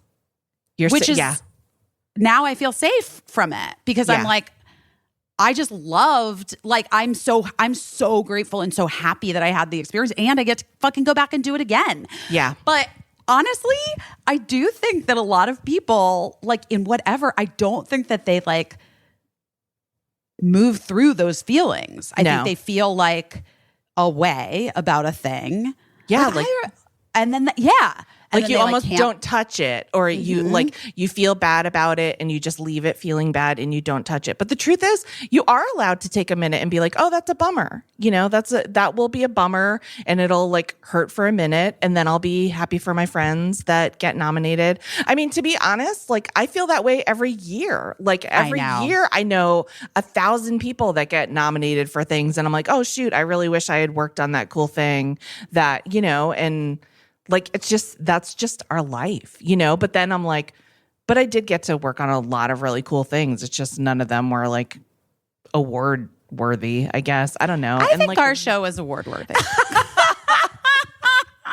But But then you're just like, listen, we didn't get nominated for a fucking potty poo, whatever they're called. A the Webby podcast Award. awards. Are they Webbies? Webby Award. I mean, yeah, I don't know. We didn't even know about it until after it was over. And then we were like, oh, yay for our friends. But we didn't get it. But maybe you had to do something. Maybe we don't know. Like maybe we should have like filled something out. I don't know.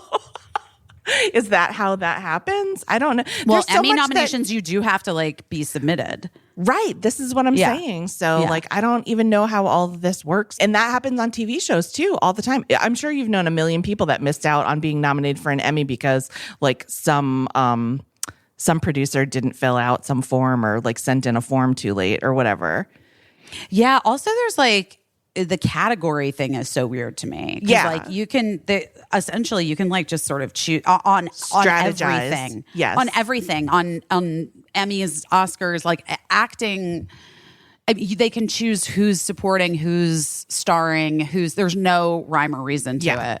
They can just declare someone something because they have an idea that they might have a better shot of getting the nomination or award. I mean, whatever. Anyway, all of this to say, I'm doing my best. You're doing your best. You're working through like that. You're being real about your feelings and like you're allowed to have those feelings. I'm acknowledging them. Yeah. You know what? I mean, honestly, like if you are not nominated, you're just getting a jump on the way that everybody who will be nominated will be feeling when they don't win. You know what I mean? Because that's just prolonging that like fucked up feeling. Oh my God. That's really funny. That's really funny. I do have to say, so I did win that Critics' Choice Award one year. That was like, I wrote about it in my book, guys. Yes. Remember I wrote a book? Yes. That was one of the more surreal, insane moments of my life when they called my name. Because I just thought there's no fucking way. And then then I had the opposite reaction that I thought I would have if I ever was in the position of winning an award, which was as soon as I got on stage, all I thought was like, these people don't want to fucking hear from me. I got to get the fuck off this stage. Like I did not like take my time. I didn't take I didn't seize the moment. I didn't I just was like, bye. Like I just had like a major, it was weird. It was weird. It was not how I expected I would ever behave winning an award. I thought I would really milk it. It's all so strange and it seems so important like in the moment, like literally in the moment. I don't even like not even an entire day, like in the moment. And then like I have to tell you that like down the road, people will assume that you won or didn't win an award like incorrectly. People never know. It's like when it's so important to you what college you go to and then you realize like no one really gives a fuck and no one's gonna really ask you like past a certain point. And and the only people that bring it up are people who went to Harvard and it's like, okay. And then that's sad in its own way. Yeah. And you're just like, buddies, stop talking about it. Yeah, it's a little pitiful. And then, so people would just be like, people would just assume that you won an award for being like on a certain show. If the show ever won an award and you ever worked on that show, they just assume that you had won that award.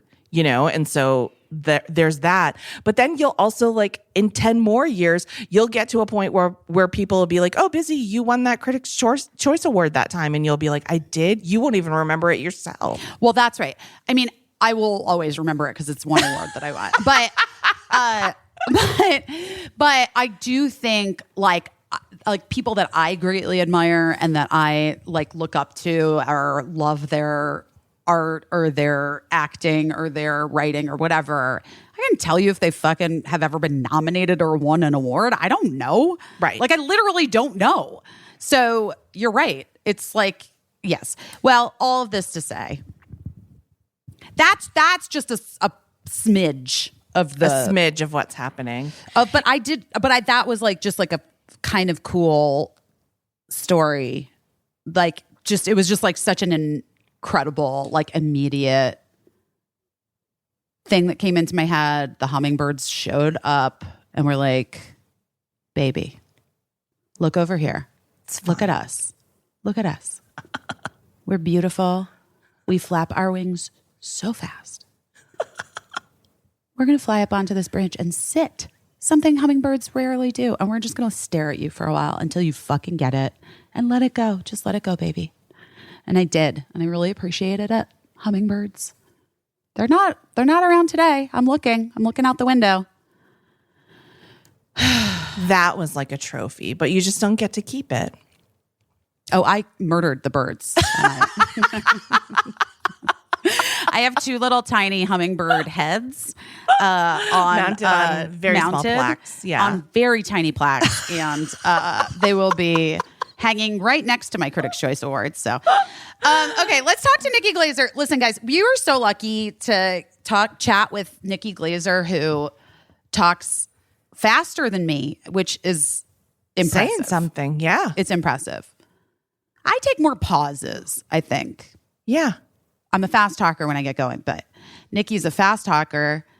I didn't quite know what the pivot or what the interview was going to really be about when she was coming on the show, because she's got a podcast that she does daily, a daily podcast, which is so cool.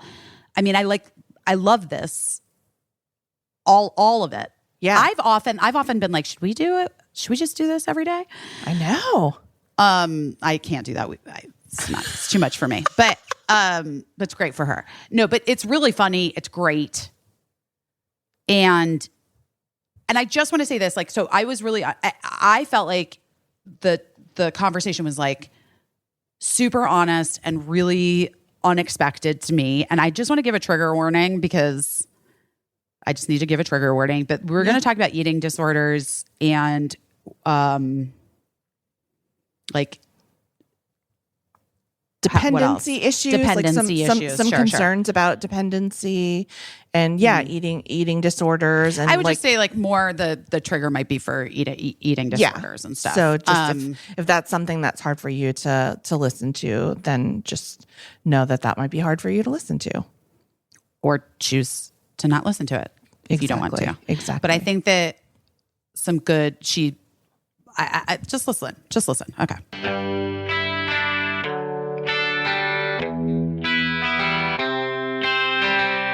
Olive and June, Olive and June, Olive and June. You guys, we love Olive and June. I love them. The Manny system is the answer to salon perfect nails at home. I first got it during the height of the pandemic. Right. The polish lasts 7 days, doesn't chip. I'm like a huge fan of the Manny system. With the Manny system, just so you know, each at-home Manny comes out to just $2. I also, guys, if you have kids that want to paint their nails, highly recommend this. Highly, highly, highly recommend. It's a great gift for your preteen/teens out there. Yes. Who are into like nail painting and such. Yes. And we love this company so much because it's woman owned, first of all, which, you know, is like such a big deal for us. But also, it's not just woman owned. Like, the woman that owns the company, it was so thoughtful about how she made this product. She just knew that, like, the nail polish that was out there being sold to us was garbage compared to like professional salon nail polish. And so she wanted to bring that to people, but also she wanted to like design it in such a way that it was easy to use to give yourself like a perfect manicure. So they designed all the tools come in the box, and they're all really nice tools. And the system's super easy. It's only 5 steps, and it comes with this cute little brush handle thing. We talked about it before. If you've listened to it, it's like this little silicone brush topper. They call it Poppy. But the little topper thing that you put on makes it really easy to paint your nails with either hand. The Olive and June Manny system is the secret behind salon perfect nails at home. All in one, no guessing, no messy nails, no salon price tag. And now you can get 20% off your first Manny system with our code BEST. That's so exciting. 20% off your first Manny system with my code BEST. Your new nail life is here, guys. Get 20% off your first Manny system when you use promo code BEST at oliveandjune.com. We're done with expensive bad manis. This is us now, okay? oliveandjune.com, promo code BEST. Go get some pretty nails. In his weekly interview podcast, Life is Short with Justin Long, Justin talks with celebrities, musicians, actors, and artists about how they get the most out of life. Each episode goes beyond what you'd expect to hear on just like a regular interview show. And part of that is because Justin has a very candid interview style. He's hilarious and he's been around forever. Everybody knows him. And he knows what he has to ask to pull out some real unexpected stories from his guests' lives. I've known Justin, been friends with him for many years, and I love listening to his podcast. And I think even if you haven't been friends with Justin for a long time, you've known him for a long time, and you will find it so enjoyable to hear him get some of these stories that you would never expect. Like John Bon Jovi telling Justin that his mom, John Bon Jovi's mom, wanted to crawl under the seats after his performance in a talent show when he was younger because it was so horrible. He also asks hard-hitting questions like, if you could only have one snack food for the rest of your life, what would it be? And what is your most commonly used emoji? What is your most commonly used emoji? Obviously, the shruggy. The shrug. It's literally the cover of our podcast, Caissie. That's true. I mean, listen, I think you guys should check it out. You should listen to Life is Short with Justin Long. It is fantastic. We are fans and friends. So listen to the latest episode of Life is Short with Justin Long on Apple Podcasts, Amazon Music, or you can listen ad-free by joining Wondery Plus in the Wondery app. Wondery. Feel the story. I'm so glad to have been able to see you right now because I honestly, you first came on and I go, I'm not going to say anything because I've never met you in person and I don't want to just start off just like kissing your ass right away. Like that could be, because sometimes when people just start complimenting you off the top, you're like, okay, I see this is this girl's scheme to get people to like her. Which always, by the way, works. It does. I know. And that's the thing is like when it's honest, when I have a compliment for someone, I just give it. But I did question giving it to you. I thought it before I said it for a while. Like the second I saw you, I was like, Jesus Christ. Nikki, what the fuck? I'm so happy to have you here. You're in your normal recording place, right? Yeah. This is where you normally do things. I know, because look at all the setup and it's so good. I'm on vacation. I love that Caissie is in a parking lot of a Taco Bell in Wyoming. I mean, you couldn't write a more random like compilation of settings right now for her. Like it just kept getting more specific and funnier. Nikki, where do you live? I live in St. Louis right now. I live in St. Louis because I moved back here during the pandemic. Like at March 2020, I moved in with my parents. Yeah. And because I was in between places, I was moving into a new place in New York. I'd gotten rid of all my furniture. I just started a lease March 1st of 2020 for an apartment that was like going to be my bachelorette pad of like, I'm an adult. I'm going to treat myself. I've earned this money. Let's live large. Let's have an elevator that is your front door, an elevator that is your door. Like that was just like the mark I've made it. Like I hear a ding when I walk in I'm so rich and I've made it and I'm successful. That is fancy. It's so fancy. Like some fancy That's fucking all shit. I needed. I wish there was that little box to click on Zillow or whenever you're looking, because I honestly will take any kind of place that has an elevator. It just makes you feel special, except when I realize I'm so actually glad I never got to live there. If, say you have a break-in, right? Usually someone's knocking down your door and like has to like make a lot of cluttery noise before you get raped and murdered.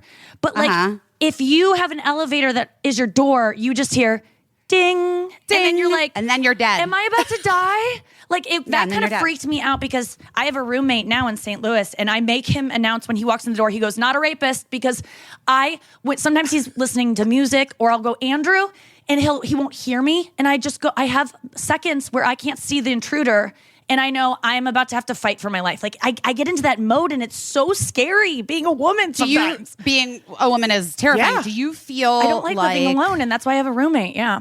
No, I don't like living alone. So I moved back either. with my parents, and that's just to make a really long story even longer than it needed to be. Yeah. I moved back with my parents because I didn't have anywhere to go. I had no new furniture. I was getting this place like redone, adult style, Nikki. I got rid of all my like West Elm shit that had been off Craigslist that I'd been hauling around since like college. Like, and West Elm's nice. Like I would shop there now, but I just was like starting over. And then COVID hit, and I was with my parents already. They were in LA with me. I was doing 2 weeks in LA, waiting for my place to get decorated so I can move in March 15th. And I was there doing Conan and like Kelly Clarkson. I had all these appearances, and I was like, I always like to fly my parents in. They're from Midwest. They love TV. They love entertainment. Like having them go backstage at Conan is like a true dream. So I always fly them in for these things. So they're out there, and my mom's supposed to go on Kelly Clarkson with me. My mom's first like TV. My mom loves TV. Is like should be a TV star. She was on my show on Comedy Central, but she's going to be on like they're pre-taping a Mother's Day show. And so my mom flew in, was like all excited, and then COVID started going down that week, and everything started shutting down. We got to go to Conan. That was the last thing. My mom was scared she gave Conan COVID because they hugged. It was like one of the last hugs she ever gave. Or my dad said that, I think. And she was like perpetually scared she gave COVID. So I was with them, and I was just like, I'm scared. Things are getting weird. I'm just going to go back to my parents' house where I go twice a year anyway, at least, and just like wait till this blows over. I need love. Put yourself back into that spot of like March 2020 where you're like, it'll be like 3 weeks to maybe two-ish months. Probably less than 9 weeks. So much uncertainty, and you're right. Like that was the best case scenario, but based on how I think, I kind of saw this coming. I'm not gonna say, like, because I think the worst will always happen, and it kind of did. And I just think like really grim stuff about like the future with climate change, and like this is all like kind of part of it, you know. And I had been talking about on stage leading up to this about the end of the world, and how I'm looking for a husband, someone to share a bunker with, and like I'm looking for a man who's got like.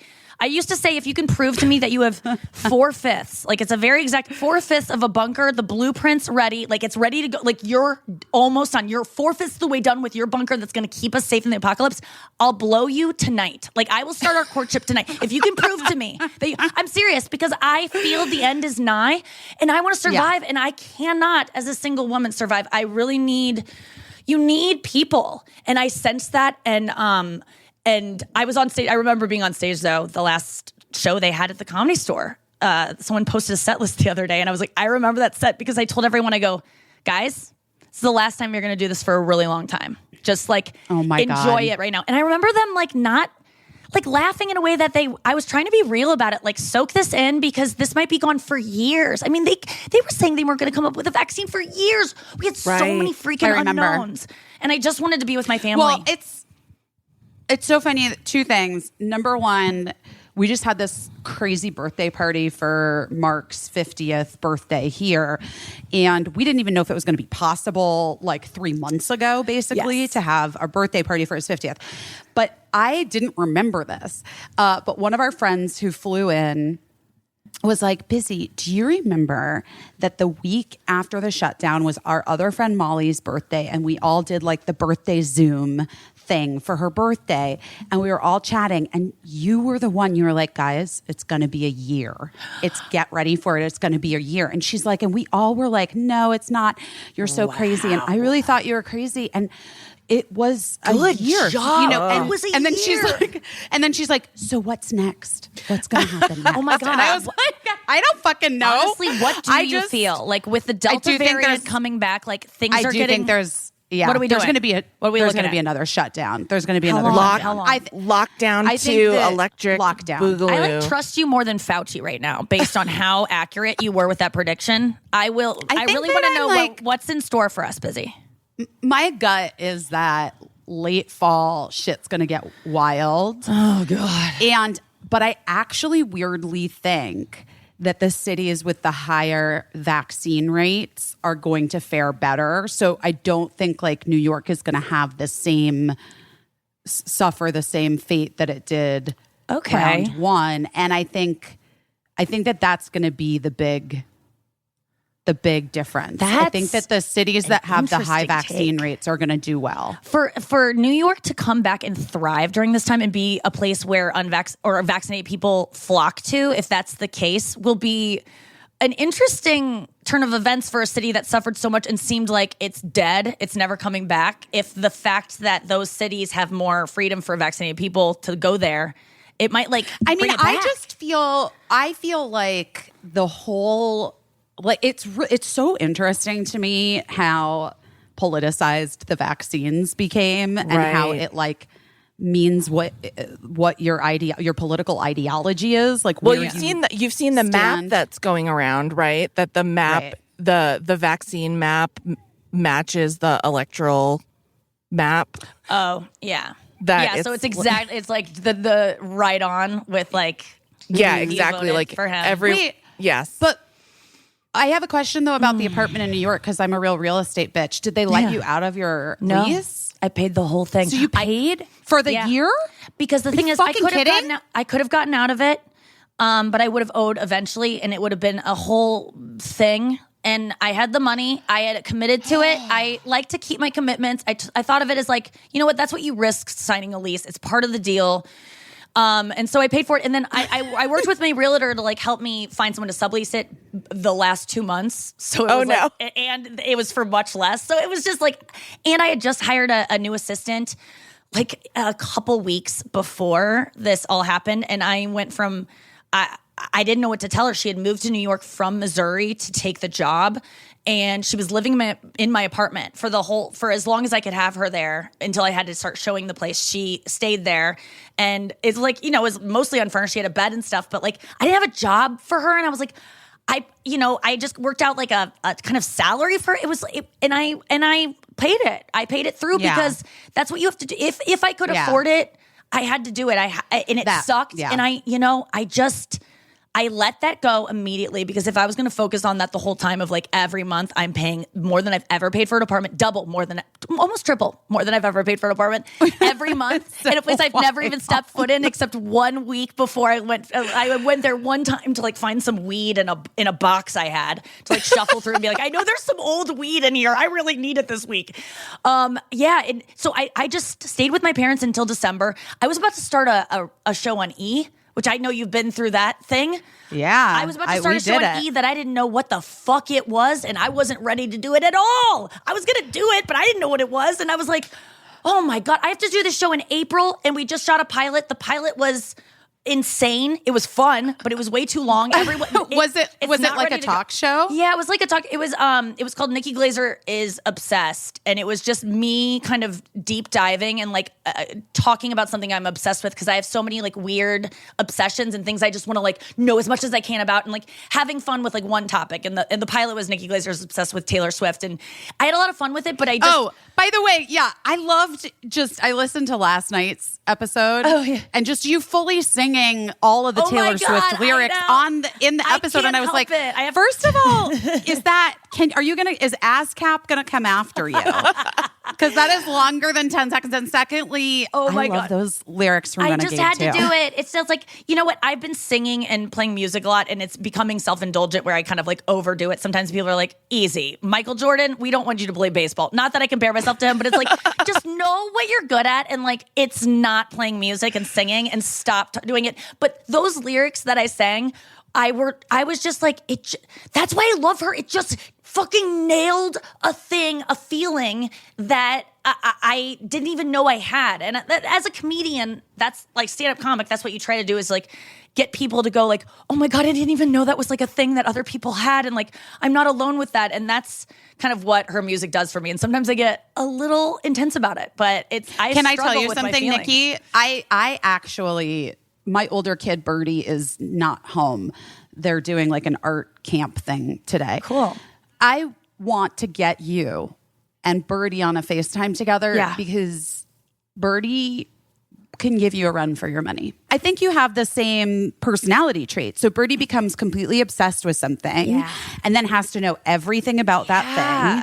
And then is just has to rattle off things to you, and then sometimes just dominates conversations. And people are I guess we need to know everything about Taylor Swift and Harry Styles. Honestly, Busy, you're killing me right now because the fact that you just said dominates conversation and rattles off facts about things that like we're not necessarily interested in is like so me and is a part of myself I hate. Do you ever get like sometimes Birdie gets like offended that people aren't as interested? I let it go. Birdie's gonna learn to let that go because everyone can't have the. And you know what, Birdie? If you're listening to this, and we'll talk about it.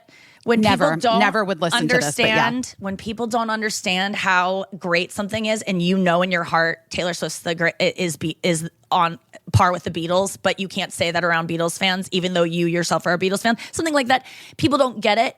Let it go because it's almost special that they don't get it because what we have is the way Taylor Swift makes us feel is so good and people don't get to have that and that sucks for them. So we're special. It's not for them. It's for you. Yeah, like everyone does anything make you feel like so seen and like what do you turn to in times where you want to feel your feelings or get a good cry in or how do you process your feelings? I can just conjure that myself. You don't even need to turn to anything. I don't need external. I don't need to turn to anything. You just think about it. See, I don't want to think about my thing. I want to like project mine onto something that looks, thinner than me. I just picked a thing. It's not even that, but like just that was a jokey end of that sentence. But something that looks shinier than me because mine's a little too rough. I don't know. You're very shiny. You're a shiny person. The Taylor Swift version of my problem sounds a lot more romantic than the one that I am dealing with, which is toxic and like self-loathing in the end. You know what I'm saying? I don't love that for you. Oh, no, I don't either, but at least I'm aware of it. You know, like you can't help what you like. I'm tired of trying to pretend that or like go for people who I'm not attracted to, but who are, they are the person that I'd want my friend to date, and then you're not attracted to him, and then you're having sex with someone that you're just like, this person doesn't turn me on. I can't help what I'm attracted to, and I kind of just forgive myself for that and hope that I end up being attracted to nice people in the end. I think that's great advice, and I also think that if you just continue to do work on yourself and you do the therapy and all the stuff and you recognize the things and you listen to the Taylor Swift lyrics, like well, eventually it seeps in a little bit. Eventually but wait, I want to ask Joe you, Joe, I've heard so much about Joe. Oh, she's so happy. We're so happy for her. Birdie loves Joe. That's what I'm looking for a Joe too. Someone I keep private. I don't talk about on stage. It's sacred to me. He's my lover. I will call him such. Like very much looking for a Joe. Okay, good.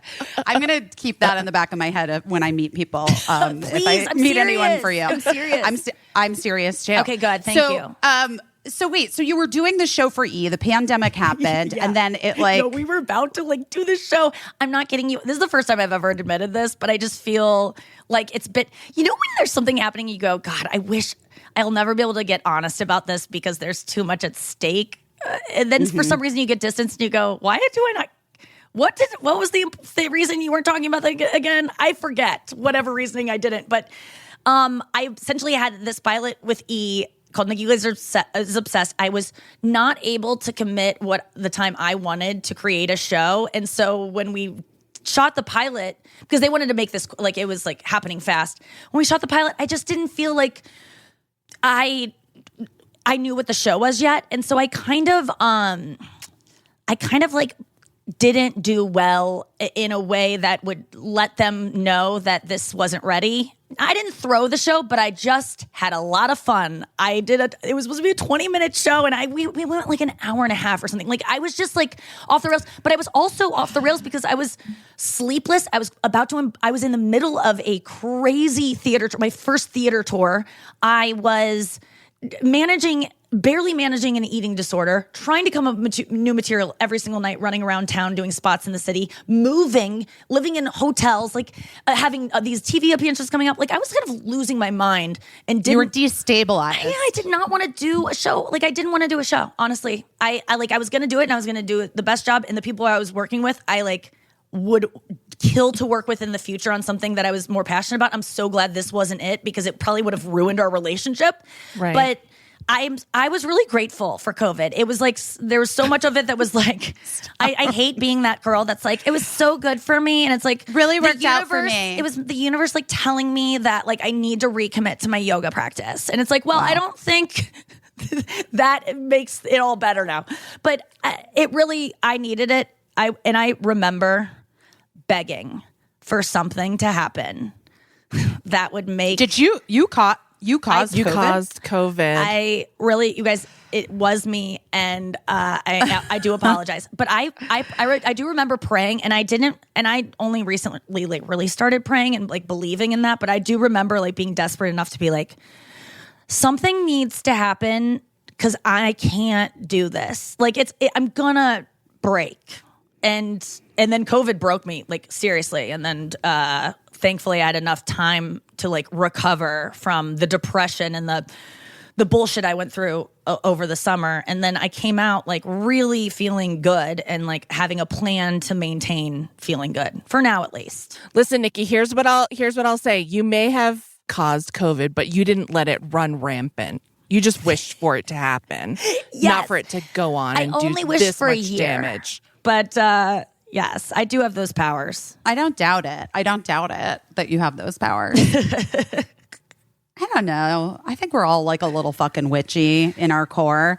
You know, it would have been something else. Something else would have, whatever it would have been me collapsing on stage. And then I would have been like, that was the sign I needed to slow down. It's like, I would have attributed it to anything that I'm talking about that I avoided, you know, like rehab or whatever I would have ended up. I would have been like, it really, I know it sucked, but it was for the best. And that's kind of allowed me to look at life like that. My life is so blessed, but when shitty things happen, I'm like, this is happening so that something good is going to happen. It has to be. Like my dog almost died last week in this, it was attacked by a dog. And it was so horrible. My parents were with it, and it was attacked by a neighbor dog, little tiny dog. She got like bisected, like the scar around her is complete. Like it goes all the way around, which is funny because it was only funny because I used to joke that she's like this dog that looks 100 years old. Her name's Marion, but she's like 2. And people would be like, how old is this dog? Like, she looks like one of those like 21-year-old dogs that you're like, oh, Guinness Book. But she's a puppy. And I always used to say we don't know her real age. She was a rescue. We'll have to like cut her open someday and count the rings inside like an old tree. Like, I was joking about that. And then literally she looks like we did that. The scar is insane. I had to care for her this weekend and be her nurse. It was really traumatizing. That is all to say that when she was maybe not going to make it, I really remember being like, okay, something great will happen because of this, and I'm going to be okay. Like, and kind of praying and being like, God, like, whatever happens with her, like, just make it the thing that needs to happen, and that I can trust that it's like, that's the okay thing to happen. And I think, like, I don't know, that's kind of what I picked up in the past year that's helped me cope with everything.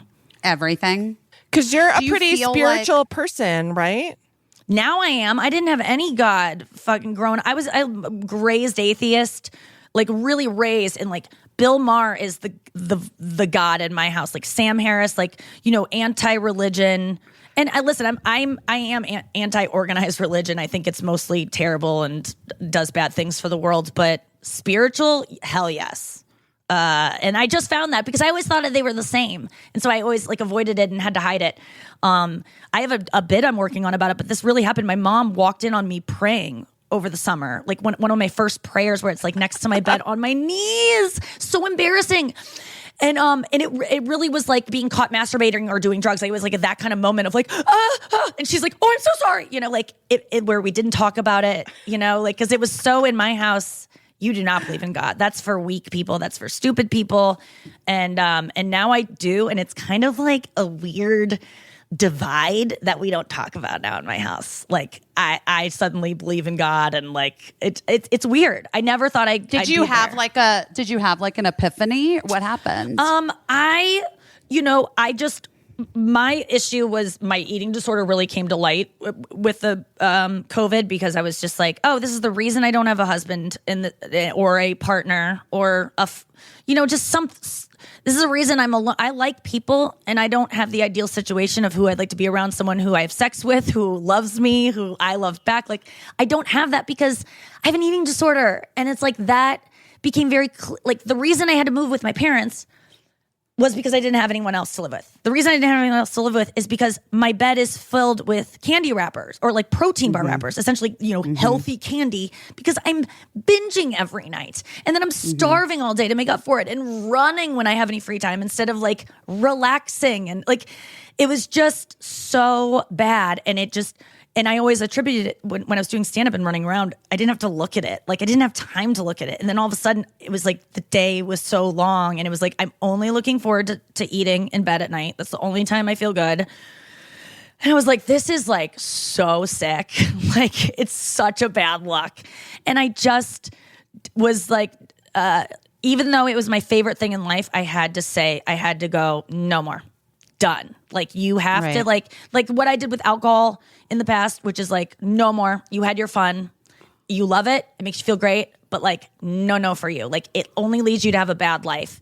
And like, had to kind of make peace with that with food, which is much trickier because you can't just stop eating. I mean, that's what gets you going in the first place. So what I did, I just like got treatment for my eating disorder in the first real way, like actually was invested in it, wasn't trying to like weasel out of it like I did when it first struck me 18 years ago. This time was like, I was the one that was doing it and really committed to it. And within that, I found like, I finally accepted that it wasn't my fault and that I didn't choose to have this relationship with food and do things that would make others like alienate myself from others. Like, I finally like realized like, it's not, I don't want that for me. I can't help it. I'm not in control here. And as soon as I was able to give up control and feel completely like to blame for everything I ate or overate, I'm lazy. It's because I'm bad. I'm lazy. Oh, I don't work out, or I worked out, like working out will then make me feel like I'm not lazy. It's like, I just always was chasing feeling like a bad person about it. And then even when I would get skinny and people would be like, oh, you look great, I would feel bad about that because, oh no, now I'm starving myself, like constant shame. And so now and I still have stuff that bubbles up because I did 18 years of having an eating disorder. You don't just change overnight. But now I just like can just know that the voice that's telling me or the little thing that's going off in my head that's making me want to do this is not me. It's just a disease. It's like cancer. It's like a separate thing that I have to fight and I have to acknowledge and not even fight. Just like, it's not me. That's that little thing again. If I could choose, it wouldn't be, but it's there. So, I'm just going to deal with like just being nicer to myself because I get told over and over and I'm mean to myself. And for years, and I still don't even see it, but I get told it constantly. And when you get told something about yourself enough, you go, okay, I guess it must be true. I guess I'm really mean to myself. So I'm just being nice. I think overall I just found to be nicer to myself. And if you think like there's a God, if you believe in God, you can kind of just go like, nothing's my fault. But the thing is, it's true. It's true because also, let me just say, there's a scientific approach to this as well. And it was my first. It's weird that I found God through the idea that free will is an illusion. Like, I read this book by Sam Harris called Free Will. He's one of my favorite like thinkers and just writers and just minds. And I consume everything he does. And he wrote this book about free will. Like, you think that you control everything you do, and you actually don't. And it's a wild concept, and I can't even get into it. But when I realized that, like, I don't choose my thoughts, they just pop into my head. So to feel bad about a thought I have is ridiculous. You just go, oh, that thought, I didn't want to think that. If I could have chosen not to think it, I wouldn't have, but it just popped up. So, okay, let it go instead of being like, I can't believe you thought that. That's so bad. Like, it's just I just let myself off the hook for everything now. And in turn, I let everyone else off the hook for everything. And it's almost to the point where people are like, easy, he deserves to be in jail. And I'm like, but he didn't choose to be born into the body of a boy that would later be a rapist. No one signs up to be a rapist. Like, I can really have compassion for almost too many things.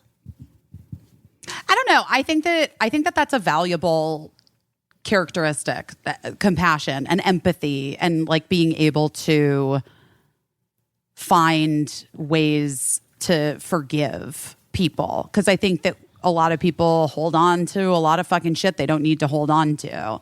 You know? Yeah.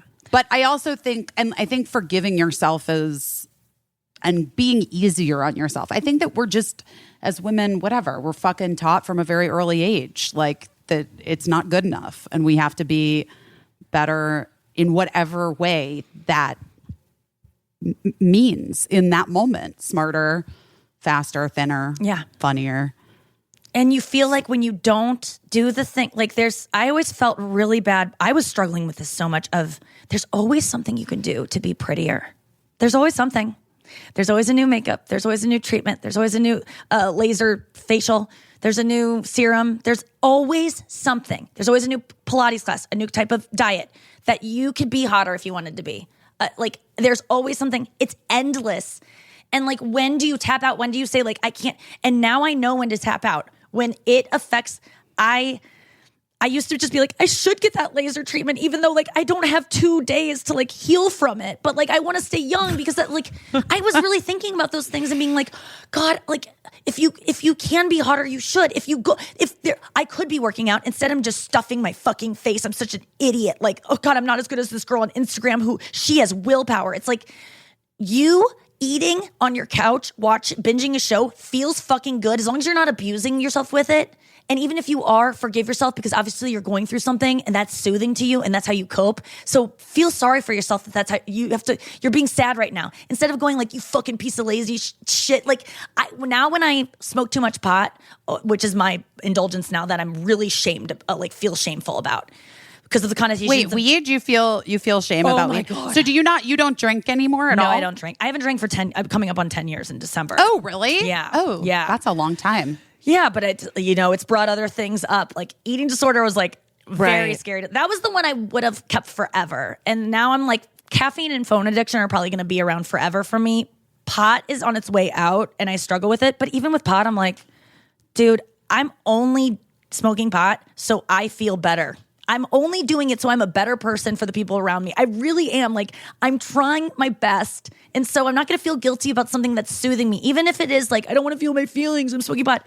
Because my feelings right now would derail me in a way that would make it uncomfortable for my roommate to be around. Like, I need this and that's okay. And then I smoke less pot because I feel I'm not beating up on myself. Because beating up on yourself, I just keep telling this story. Right. It's a cycle. This is like... I know I'm just like ranting here because my ADD meds are kicking in, and that's another thing. I got treated for ADD. My favorite thing in the world are my ADD meds. It's saved my life. Saved my fucking life. Do you take them Nikki. every day? Are you daily? Yes, dude. When did you get diagnosed? Caissie, what was it? 2 years ago? Shut a up. Year 2 years ago. Yes, you're a late diagnosis. Yeah. And wait, Nikki, we talked about this on the podcast a couple weeks ago with a guest, and we got letters from women that were like, thank you so much for saying this because I never knew, first of all, it's always like, it's like very commonly not diagnosed in women and especially children. So Birdie has ADHD, but, getting Birdie diagnosed with it was really tricky. And that was how I got diagnosed though, because I was like, wait. That's all my shit. Oh That's my all my God, shit. That's all my Busy. shit. I love that because same thing to me. Like you do the research. Women do not display the same symptoms in childhood, which is when they usually catch it. They won't even diagnose you in adulthood. Like for a while, they wouldn't even give you, because they go, you would have been diagnosed as a child, so you don't deserve it now. They would like turn you away for years. Now, girls do not run around. Mostly because we learned that like we're not allowed to get away with that behavior like little boys can because boys will be boys. So we have to be dainty, like quiet girls. So the impulse to run around, we can't even do it. And it doesn't display that way. And so it just doesn't display what I've been trying to explain to people is that my entire life struggled from like sort of like low grade depression, really like bouts of horribly low self-esteem. I also binge eating, but like not in a real eating disorder way, but just like out of nowhere, just like a whole box of cereal or whatever. Yeah. Like picking, like just all this stuff. Picking. Yeah. All this stuff. And then once I got on the ADD medicine, I was like, oh, my brain was just trying to figure out why I like couldn't organize my thoughts. And now my thoughts are organized and now I don't feel like shit about myself all the time. Yes. Yes, that's so great. That's crazy. It was so. I was treating my depression for years with depression meds, and nothing was really never it worked. was making me numbed out. I mean, depression for me is just like it's scarier than it's scarier than breaking my leg. Like I would rather be like a car. It's like a car accident. Like to me, if I get depressed because it's just I can't get out of it, and it's just gonna fuck up my life for a while if I feel it coming on. It's so scary, and I have not been depressed since taking ADD meds for coming on a year now, and it's like I have no even like there's moments I'm feeling feelings that I've never felt before because I'm freed up because I'm not deeply depressed and consumed by my fears and anxieties. It's just like crazy. It's I feel guilty how good I feel.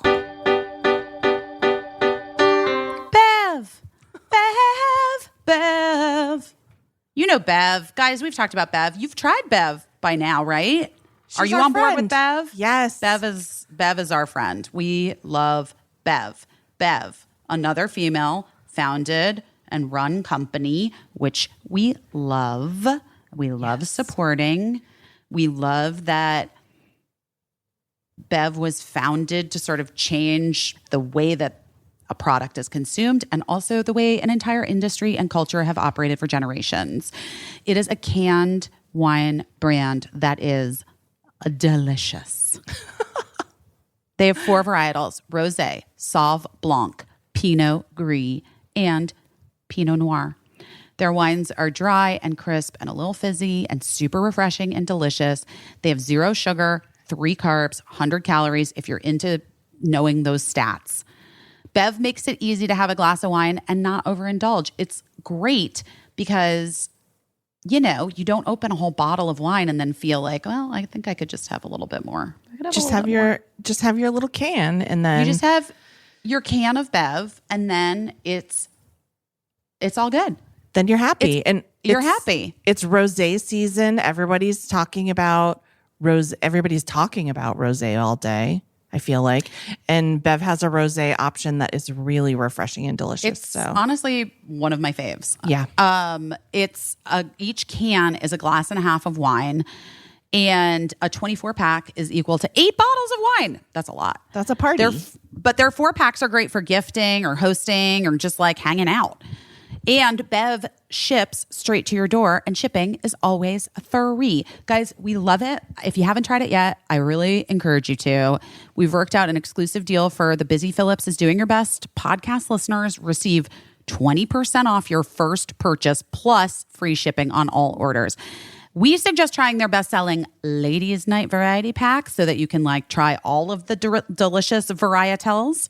Go to drinkbev.com/busy or use code BUSY at checkout to claim the deal. That's drinkbev.com/busy.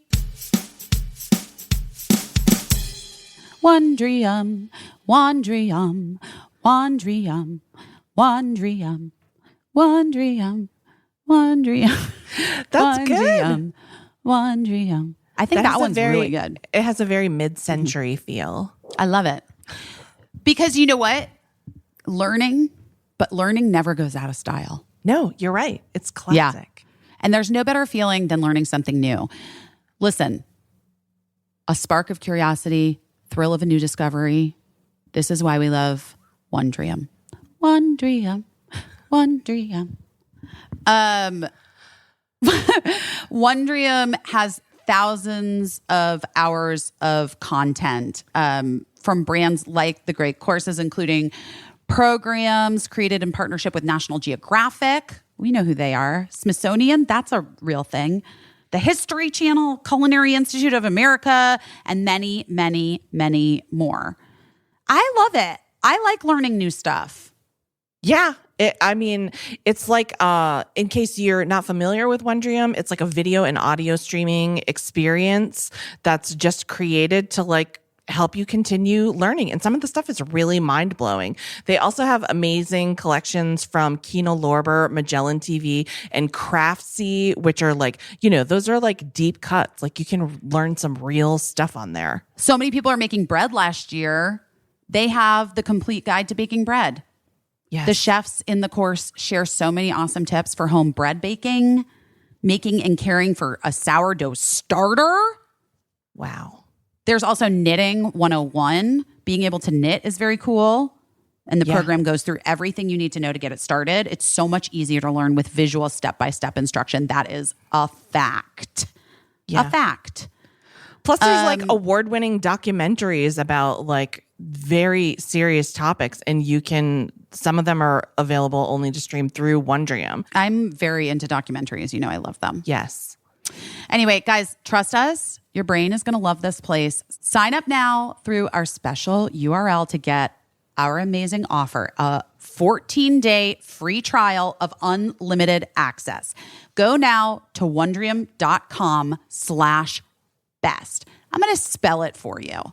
It's WONDRIUM.com/best.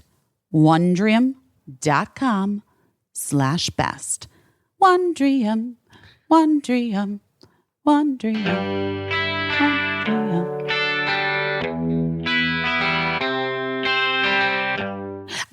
I'm really glad that you got that diagnosis, because I think that, listen, it is not everybody has it, guys. This is not like a one size fits all thing. I'm reluctant. However, but if you are a person, it's worth talking to your doctors about. Called ADHD women or something. Check out if anyone wants information to like hear about. Like, it's such a great place to meet people that have the same things as you. That's where I found. Well, I was depressed over the summer and doing a daily fucking podcast. I do a daily podcast now called the Nikki Glaser podcast. It's so fun, and it's like just like I do it like a morning radio show. Like you can pop in at any time. You don't need to like binge all the episodes. You can if you want. It's just me and my roommate in our apartment in St. Louis, like hanging out, and it's so fun. But I was doing a daily podcast before that one during the summer from my parents' house. I like committed to this thing because I wasn't doing stand-up anymore. I was like, I'll just use this as an outlet to like get on stage. And then I got walloped by such bad depression. I was about to put myself in a home, and like on the verge. That's like, I was like making the calls. I was talking to people that I've been to ones before. What does this look like? What's going to happen? And I would have to do a podcast every day for like an hour by myself with no guest talking. And so I couldn't not be honest about it. And people wrote to me and were like, you might have ADHD. I was like, wait, what? And then I started researching, and I was like, what? And then I had to pay $1,000 or something to get tested and go to all these. I mean, it's not easy to get a diagnosis or cheap, and it's all out of pocket. And that's the bullshit. It's really not easy. Meds is harder than fucking heroin. Definitely harder than getting heroin. It's really hard. They make it much harder than it needs to be. Getting heroin's and easier. I always feel guilty, like even asking for my refills. I feel constant guilt about it. But I do want to say I'm still like smoking a ton of weed. So my meds are not in place yet, but I think I just like want more of I don't know what it is. I feel like maybe it's not enough. I don't know. But did it take you a while, Busy, to find the right cocktail of drugs that worked for your ADHD? Not really. No, it was like right away. Oh my God. That's awesome. I mean, I will say that my doctor has feelings about weed and ADD and ADHD. He just feels like, because I enjoy weed. Yeah. a lot. So, oh my God, Like, I literally Googled ADHD and then my med and then weed yesterday. Yeah, he's just not a fan of it together. He thinks that there is like that a small amount, a small amount. Yeah, I mean, can be I'm okay. not talking about any kind of. I don't want a small amount, Busy.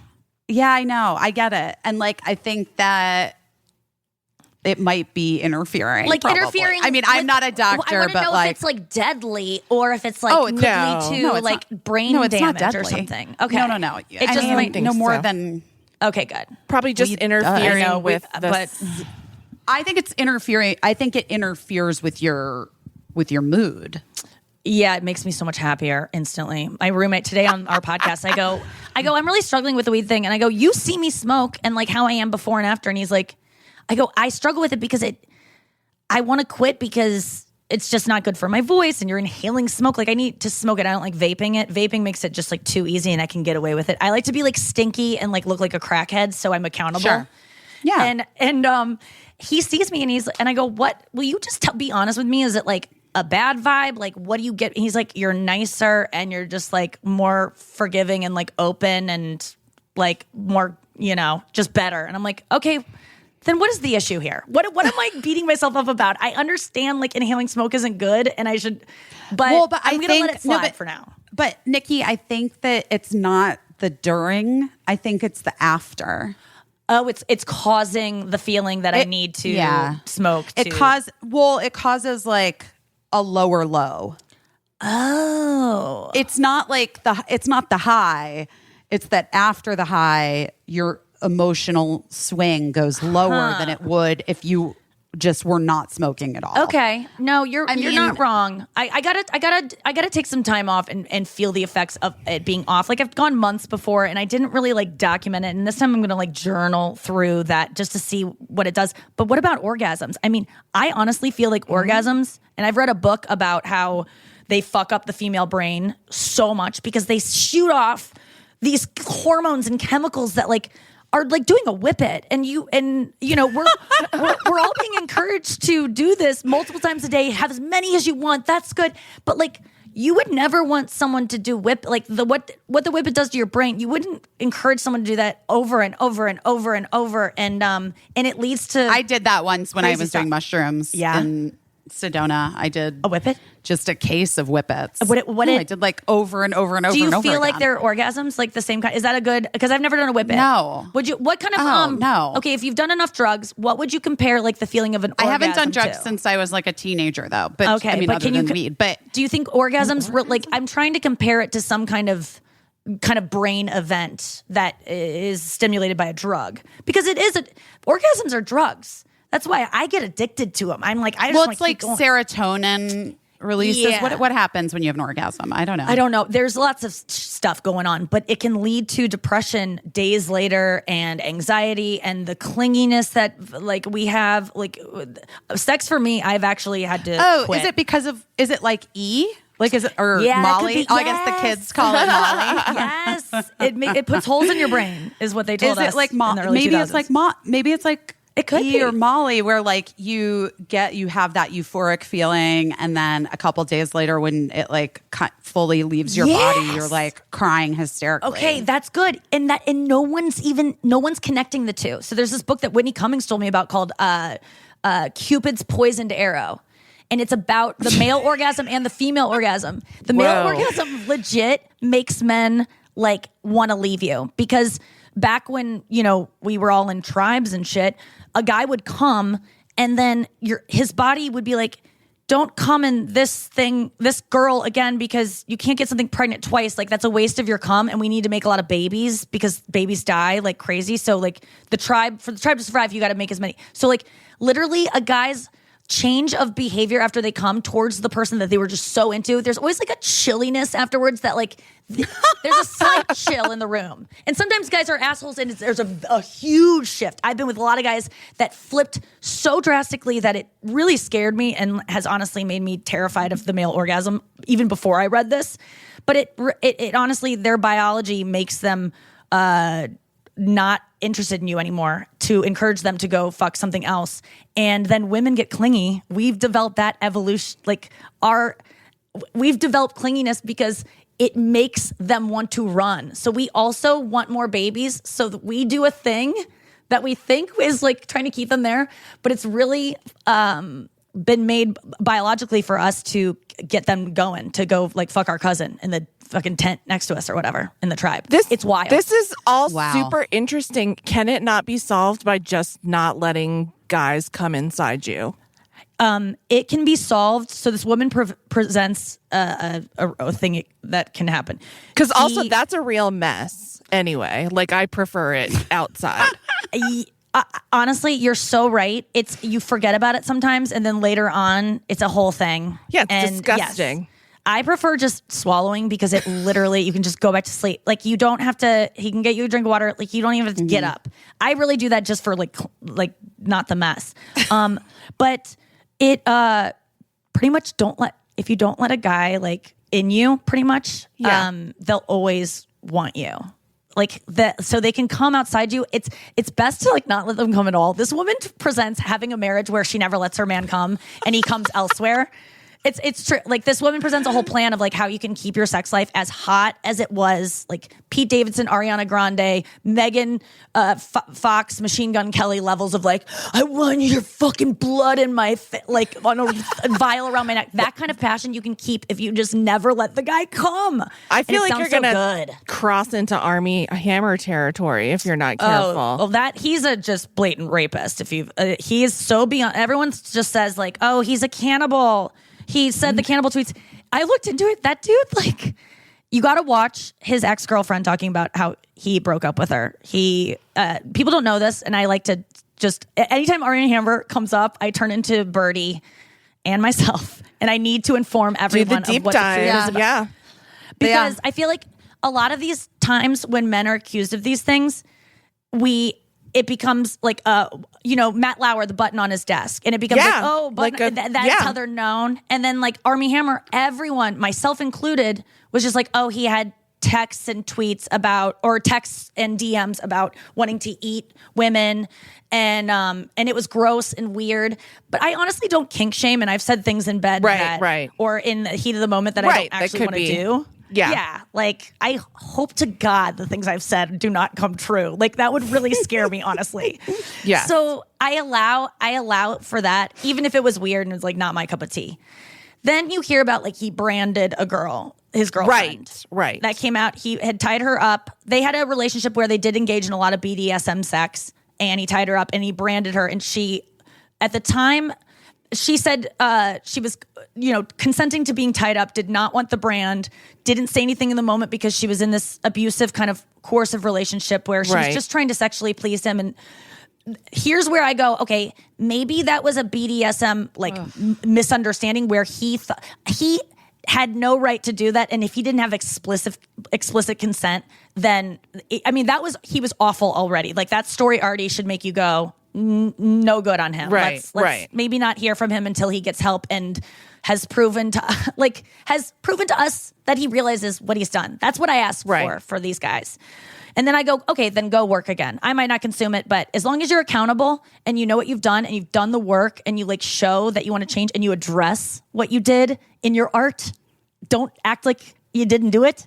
That's the weirdest thing when comedians get canceled. That's and they what come I just back don't and get they don't fucking talk. Yeah. When truth-telling comedians come back and do, well, that was the whole thing with Louis C.K., right? Like he came back and he was just like, well, I've had a weird year, and then just continued on. Anyway, I didn't see the special, but I heard that that's all he did with it, and I just go, what? And I don't like listening to Louis C.K. anymore or watching him really, even though he was my favorite comedian and is probably still just as funny as when I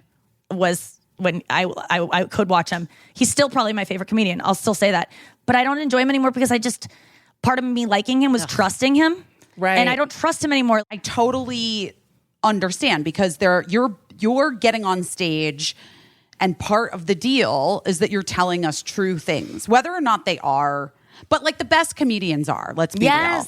They are, and but Louis was doing that in many ways, and still probably is telling the truth about things that I really could learn that from. He wants to tell the truth. I know, but honestly, Louis to me was like a philosopher to me. Like there's a bit that he did about having your cell phone on a plane and being like, it's not working, like make it work. And he's like, give it a sec. It has to go to space. You're flying through the air miraculously like a bird, and you're completely, he just presented it in a way that it shifted everything I do. Like when there's a delay on a flight, when there's a delay, when something doesn't work on a flight, I never get mad about anything anymore because I'm going like, you're doing something. It takes you 4 hours to get somewhere that used to take months, and a bunch of people would die along the way. Like there's just, he presented it in a way that shifted my thinking. So I could probably still learn things from him about the world, but I just am not that interested because I just want to hear, he just betrayed my trust a little bit.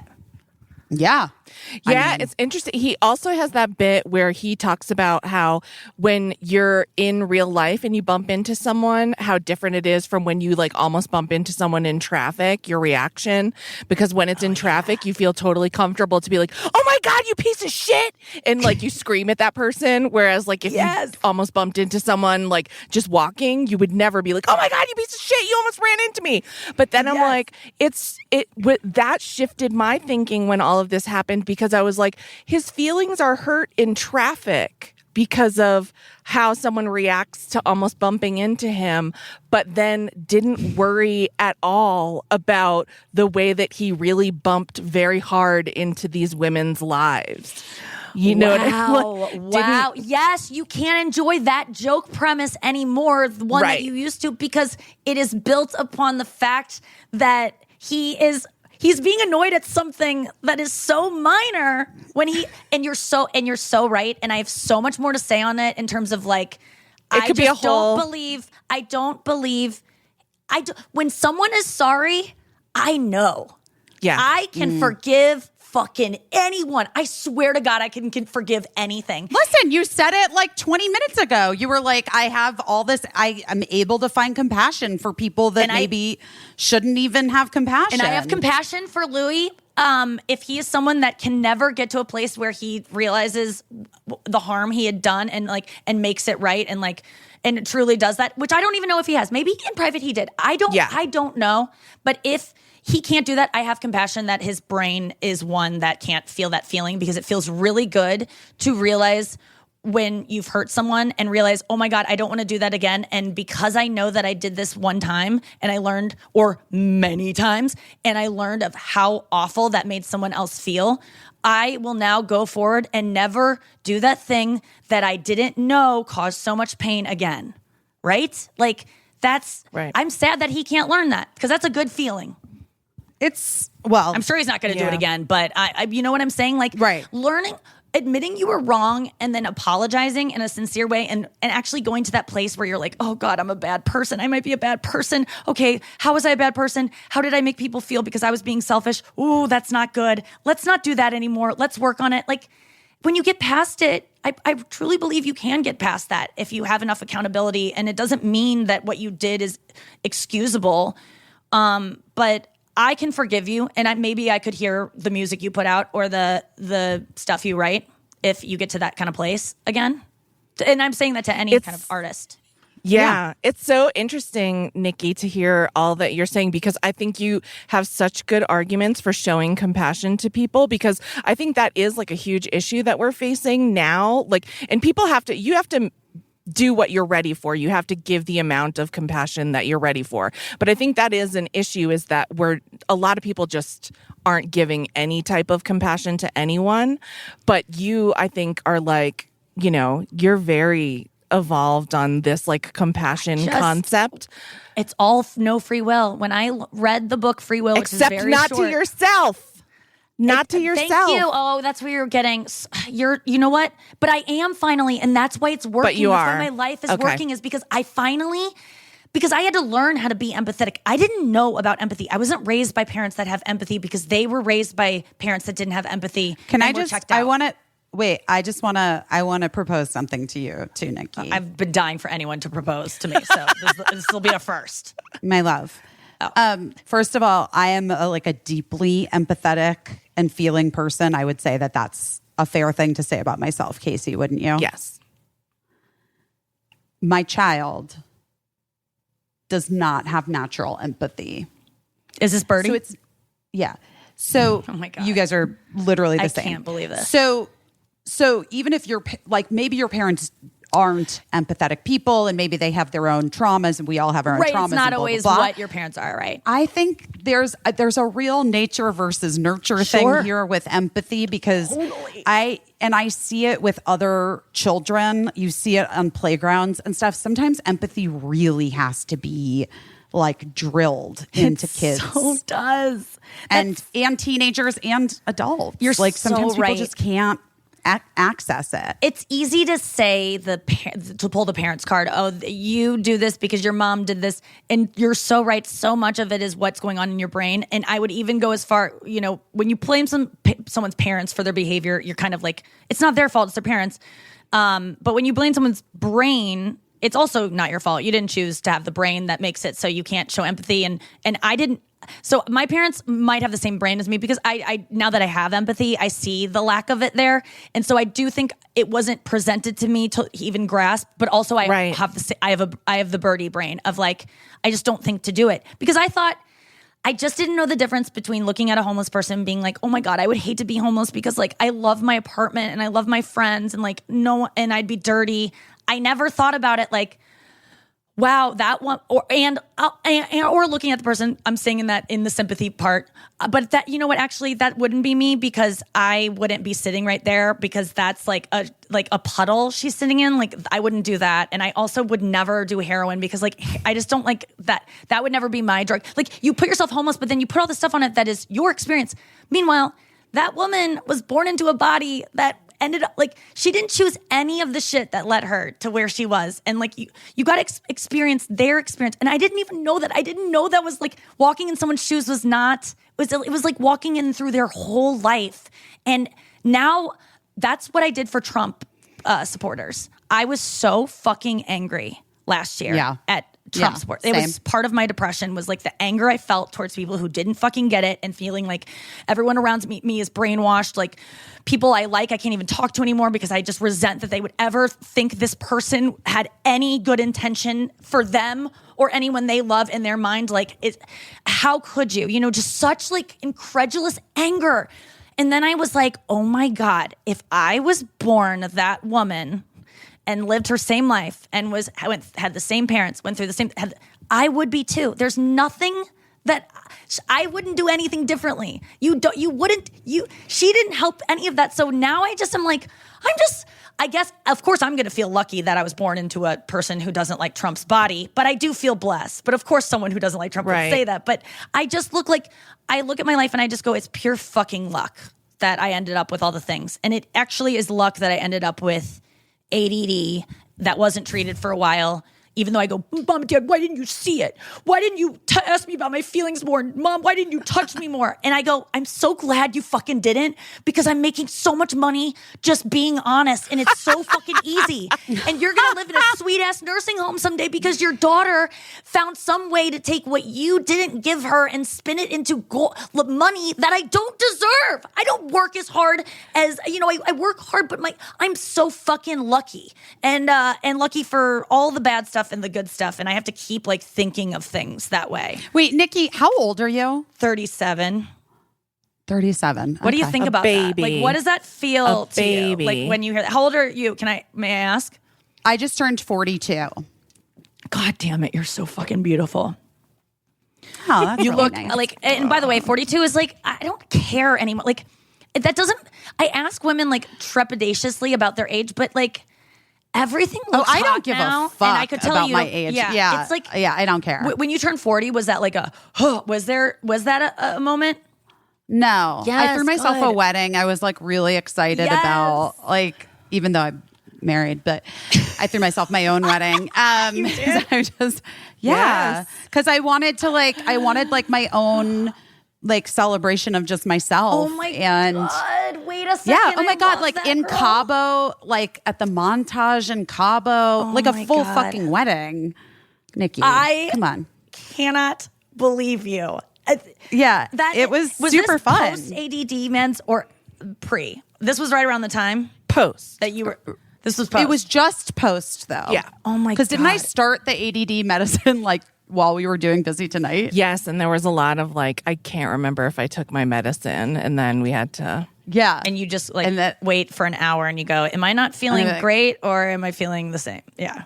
It was Right. Yeah, it was a lot of like, you have to get the Sunday, Monday, Tuesday, Wednesday, Thursday, Friday, Saturday holder, so you know. pill case. So you look which I at have yes. now.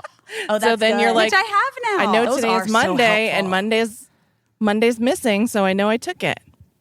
Yeah, it is really, honestly, it's a game changer. And it's Caissie, so turns Game out. changer. But it's like, it sucks that it's so hard to get diagnosed and it's so expensive and all this shit. Like, I'm sure there are people listening that are like, great, I definitely have that. What the fuck? It's $1,000 to go in hours of my life to go get diagnosed. There's got to be something implemented so that people don't have to feel like so that they have to trick the system to get a fucking diagnosis that's like, I mean, you can go to a psychiatrist. Yeah, that's true. That's true. I guess I don't know why I went. I think I just wanted to actually prove it to myself and not because I'm very manipulative and I feel like I could be and I could probably get someone to give me some, speed, like because that's the thing. I always feel guilty that I'm like doing meth. Or something. Well, here's what I want to say about it too. Yeah. Like I do think that you're a few years younger than me, but pop culturally old enough to remember the like Lindsay Lohan, Adderall, like all those girls who were so skinny. Yes. And like weirdly, I just have like I had drilled into my brain from like Dr. Drew Pinsky that Adderall was like a gateway drug and and it was like just all bad news and this is why it's the worst thing you can do for your body and your system and it's terrible. And like I will say, do people abuse ADHD medication? They have. Obviously. Yes, I'm sure people abuse all everything. medication. Yes. Yeah. Weirdly, Except I do contact think lenses. that the Adderall... people do Stop abuse making us contact get- lenses. Oh, they do? Yeah, I do. Abuse them? People leave them hate that I in have for to get too that long. People try to okay. game the system and leave them in for too long, and then You're right. You're so right. Okay, not never to mind. like Thank that's you. like the nerdiest abuse of anything, but it is no, true. but that's you're so right. That's okay. I like it. But I just now am having this realization as we're discussing this, that framing of ADHD medication is also like just deeply rooted in like the fucking patriarchy and women, like girls being out of control. Oh, wow. And like think about and it. it even goes further too because it's also shaming parents who are mothers, saying you're just trying to give your sons who are a handful medicine. You can't handle because your sons. You can't handle your Wow, kids. So you're just guys. trying to medicate You're them. very intelligent. This So- is like that is seriously. That's it. And the fact that you can get thin on it, like it curbs your appetite. So it's just a thing women are trying to do so they can get thinner, which is another thing that we get shamed for. Yeah, even though everything because- tells us that we have to be thinner. When we do, people go, "What do you do? Why are you that thin?" Because listen, here's the thing. You can get thinner. That is true. Yes. You also sweat. You're also pale. It's also hard to shit. It's also sometimes hard to have sex on these medicines. So Yes. there are pluses and minuses. So like just because your pant size goes down by like 1 or 2 doesn't mean that it's like a dream drug or something. And that is not guaranteed, and that is not like because as I hear that as an anorexic, and back in my days, I would have been like, I will do anything to get on this miracle drug that is going to make me lose weight. And the thing is, that's why I was reluctant to do it because I got recovered from my eating disorder in April of 2020, and then got diagnosed in August and so I was really scared that this is going to get me back on a track of starving myself because that's part of my my sobriety is like not starving myself ever again. And so I was scared, like, it was going to curb my appetite, and then I was going to start doing things with it. And so that's another thing that I just feel constant shame about is that, like, as a girl that's like a weak anorexic girl that couldn't figure out a way to be thin that didn't make people worry, and she's too sick, and there's that shame of using it that way. So there's so much shame around it. It's which is also just in every fucking corner. bullshit. It's bullshit. Yeah. Nikki, do you listen to the Maintenance Phase podcast? No, but the way you just said that, I'm sold. You should check it out. It talks a lot about weight and body image and issues, but also about eating disorders, things like that, and like the shame surrounding. And it's just like it's all very science based, and it's really really smart. It's by the one of the guys that does You're Wrong About.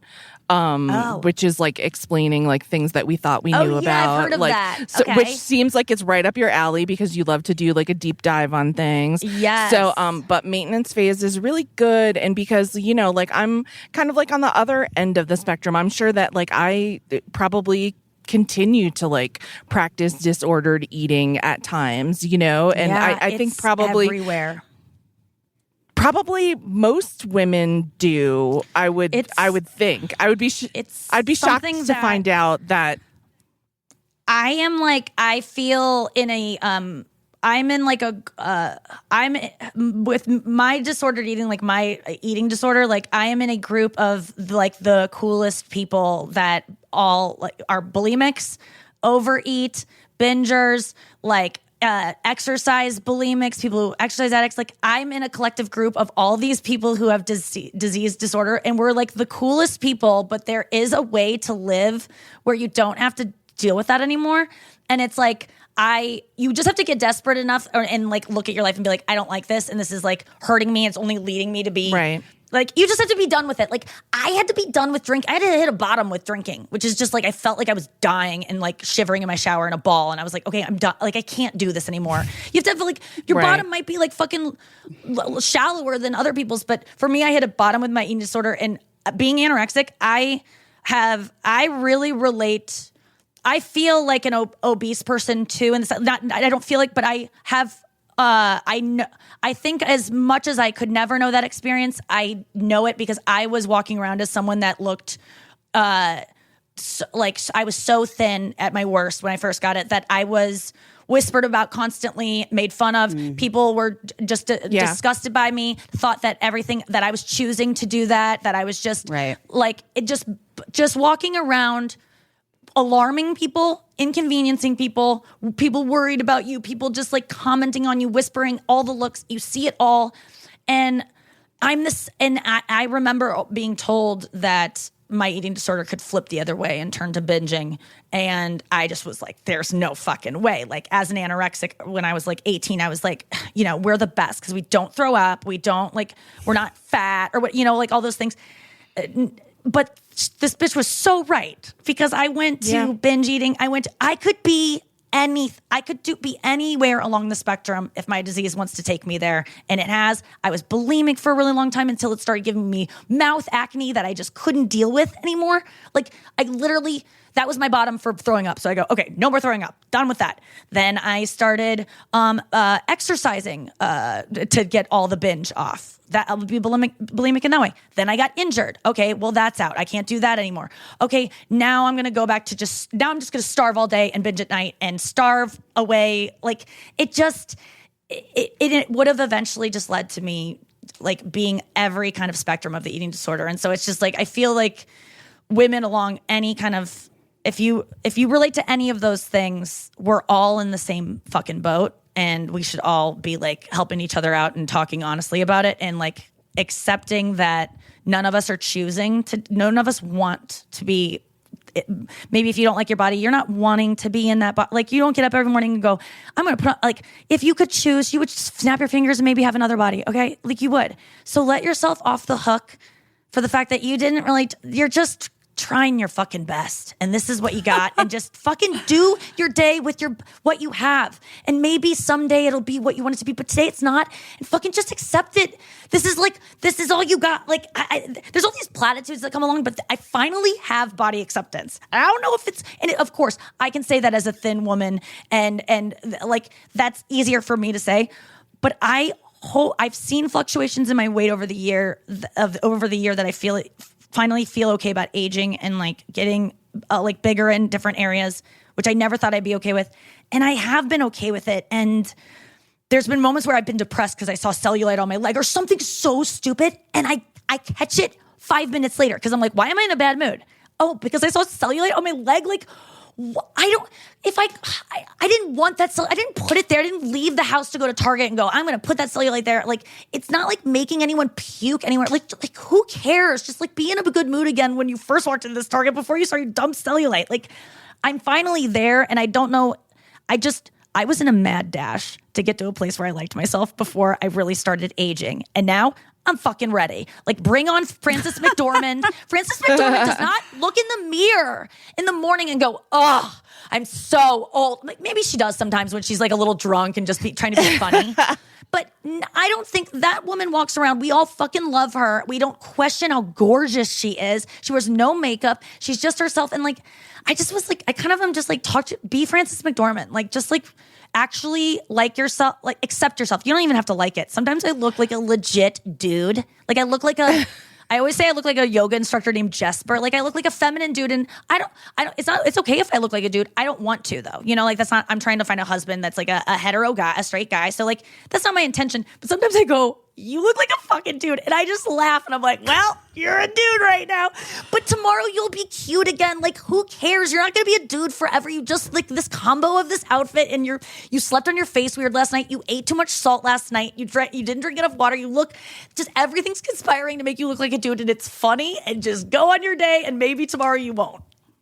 I mean, listen, I think that at all, like the end of it, we all need to like move to a place of acceptance of who we fucking are, right? And like it hits people at different times in their lives, and sometimes it's like you aren't capable. Sometimes people aren't capable of doing it when they're younger, you know. And like I'm happy for you that like that this last year caused you to slow down and move in with your parents, and then like really address a thing that was like killing you. Yeah. You know, and driving people away, because the fact that you can look at it as what it really was is pretty fucking impressive, Nikki. Thanks. And like, I just never and it's saw not, it and get also there. I'm gonna tell you something that Bertie Silverstein has said to me. Recovery is not a straight line. So also forgive yourself when it goes to the left or it goes to the right. Yes. When I overeat and I feel sick a little bit, like, or I'm like, I stuff myself. Like there's a compulsion in me as like, you know, my rules not rules, but my like agreement with myself to treat myself the best is never to starve, don't eat in bed, and don't skip meals. You don't get to skip meals. You can have like as many meals as you want, like, and try not to make yourself sick with food. You know, you can, like, but sometimes I do. The other night, like, I was just feeling things. I saw, like, my friend sent me a screen recording of a guy's Instagram that had blocked me. So I didn't, you know, like, she's doing she's giving me things that I'm not even supposed to see. And by the way, I'm not someone who's like a toxic person that people block often. Like it's a weird, I have an excuse for being blocked that isn't like I'm harassing. It happens. Listen, it happens. So that was upsetting, and I just like overate, and I felt like sick going to bed. And that's when I tend to go kind of crazy, is going to bed is like feeling like, ugh. And it reminded me of like how I used to be. But then I just was like, well, you were just feeling things, and that was like the only kind of soothing mechanism you had. And you feel a little sick. Okay, you're not like, you don't, it's okay. Like you said, it's not a straight line. I'm not always going to be perfect. Some days are like really good with like, I didn't even think about it. I love myself today. And other days are not. But I have ways of thinking now and ways of handling those feelings. And sometimes it involves playing a Taylor Swift song on my guitar and like processing a feeling and being like, just pause before you reach for the seaweed snacks or whatever kind of like, you know, I still eat anorexic foods. Like that's my problem. I developed all these. If you're an anorexic out there, you know about air foods, right? Like popcorn, foods that just have whipped cream, sugar-free whipped cream, voluminous foods that have no real substance. Seaweed snacks is one of them. You know what? I fucking love a seaweed snack, and I can't stop. I still love it, even though and I have shame about it. Because it's like a thing that I used to use to starve. Yeah. But if I go, you have to reframe it. Yeah, you got to reframe it. It is exciting though to like reapproach food and go back. I went to the Comedy Cellar one time during the pandemic, and I used to go there every single night, you know, leading up to COVID, and I would get the same. That's when my binge would start. Like I would starve all day, and then I would just go there and order a fucking smorgasbord of baba ganoush, hummus, and salads. Like I love healthy food. It's thank God I like healthy food. But as an anorexic in the years past, I developed like an affinity for it. But now I just really love it. and I would stuff my face with it, and I would be like, this is what I like. And people would just like always comment and go like, whoa, look at Nikki and her salads. And I would go, yeah, I have an eating disorder. Like I was pretty open about it. And then I would go home and binge protein bars in bed, like throughout the night, like eating on the toilet, like waking up to go to the bathroom, eating a protein bar, like that kind of eating, and wake up with like 7 to 11 wrappers every morning in my bed. Like that was my life. But I went back to the Comedy Cellar after I was not binging anymore and not eating in bed and not starving. And I looked at the menu, a place I've been going for 10 years since I've had an eating disorder, literally order the same thing every single time. The waitresses all know, just Nikki salads, no oil on the hummus or baba ganoush. And I looked at the menu and I like did not want that. Like I was like, oh, I was just giving myself that because that was all I would allow myself to have. I was getting the most healthy thing. I didn't actually think about what my body would like craved. And I've learned that from not starving myself anymore. Like it's back to like, what would make you feel like satisfy you now? And that's a whole different, I would never have guessed that I would ever want to eat something else there. I thought that's what I truly wanted, and it wasn't. But seaweed snacks are truly what I want. Well, then that's, I love them, even though they're so much waste. Then you're listening to your body, and listen, people have come on here and talked about a lot of important pivots that they've taken in their lives and careers, but your pivot, like, it might have saved your life. So I'm very grateful. I'm very grateful because I'm glad you're here. Caissie, that's so nice of you to say because like I think that I had convinced myself it wouldn't ruin my life because it was manageable. Like I was killing it. Like no one would have guessed, right, that I had this problem. But it would have led me to never let love into my life, real intimacy, these things that like, if you don't have those, you do die early. It would have killed me in some way. It was just robbing me of like a life worth living. Honestly, I hated everything I was doing. That's why I didn't want to do that show. Let's be honest. I like couldn't handle an eating disorder with this show. It was demanding too much of me. And that was my favorite thing in the world was suffering. And so I resented this new thing. So yeah, you're right. It did save my life, and it's and I'm grateful that I had to look at it. But I sobbed when I stopped eating in bed. Like honestly, to think of the rest of my life, and I'll never eat in bed. If I have kids and they make me mama breakfast in bed, I'm not gonna no, I can't. It's like all these things. I'm like, I'm gonna rob myself of that. It's like you don't even want kids. What are you presenting this scenario that your niece and also nephew? Can I be honest, Nikki? I have been a mom now for 13 fucking years. But cereal commercials. I never once. No. I don't think. No. I have brought my children like food in their bedrooms, but only because they're like late for school or whatever, and I'm just like, here's your cereal.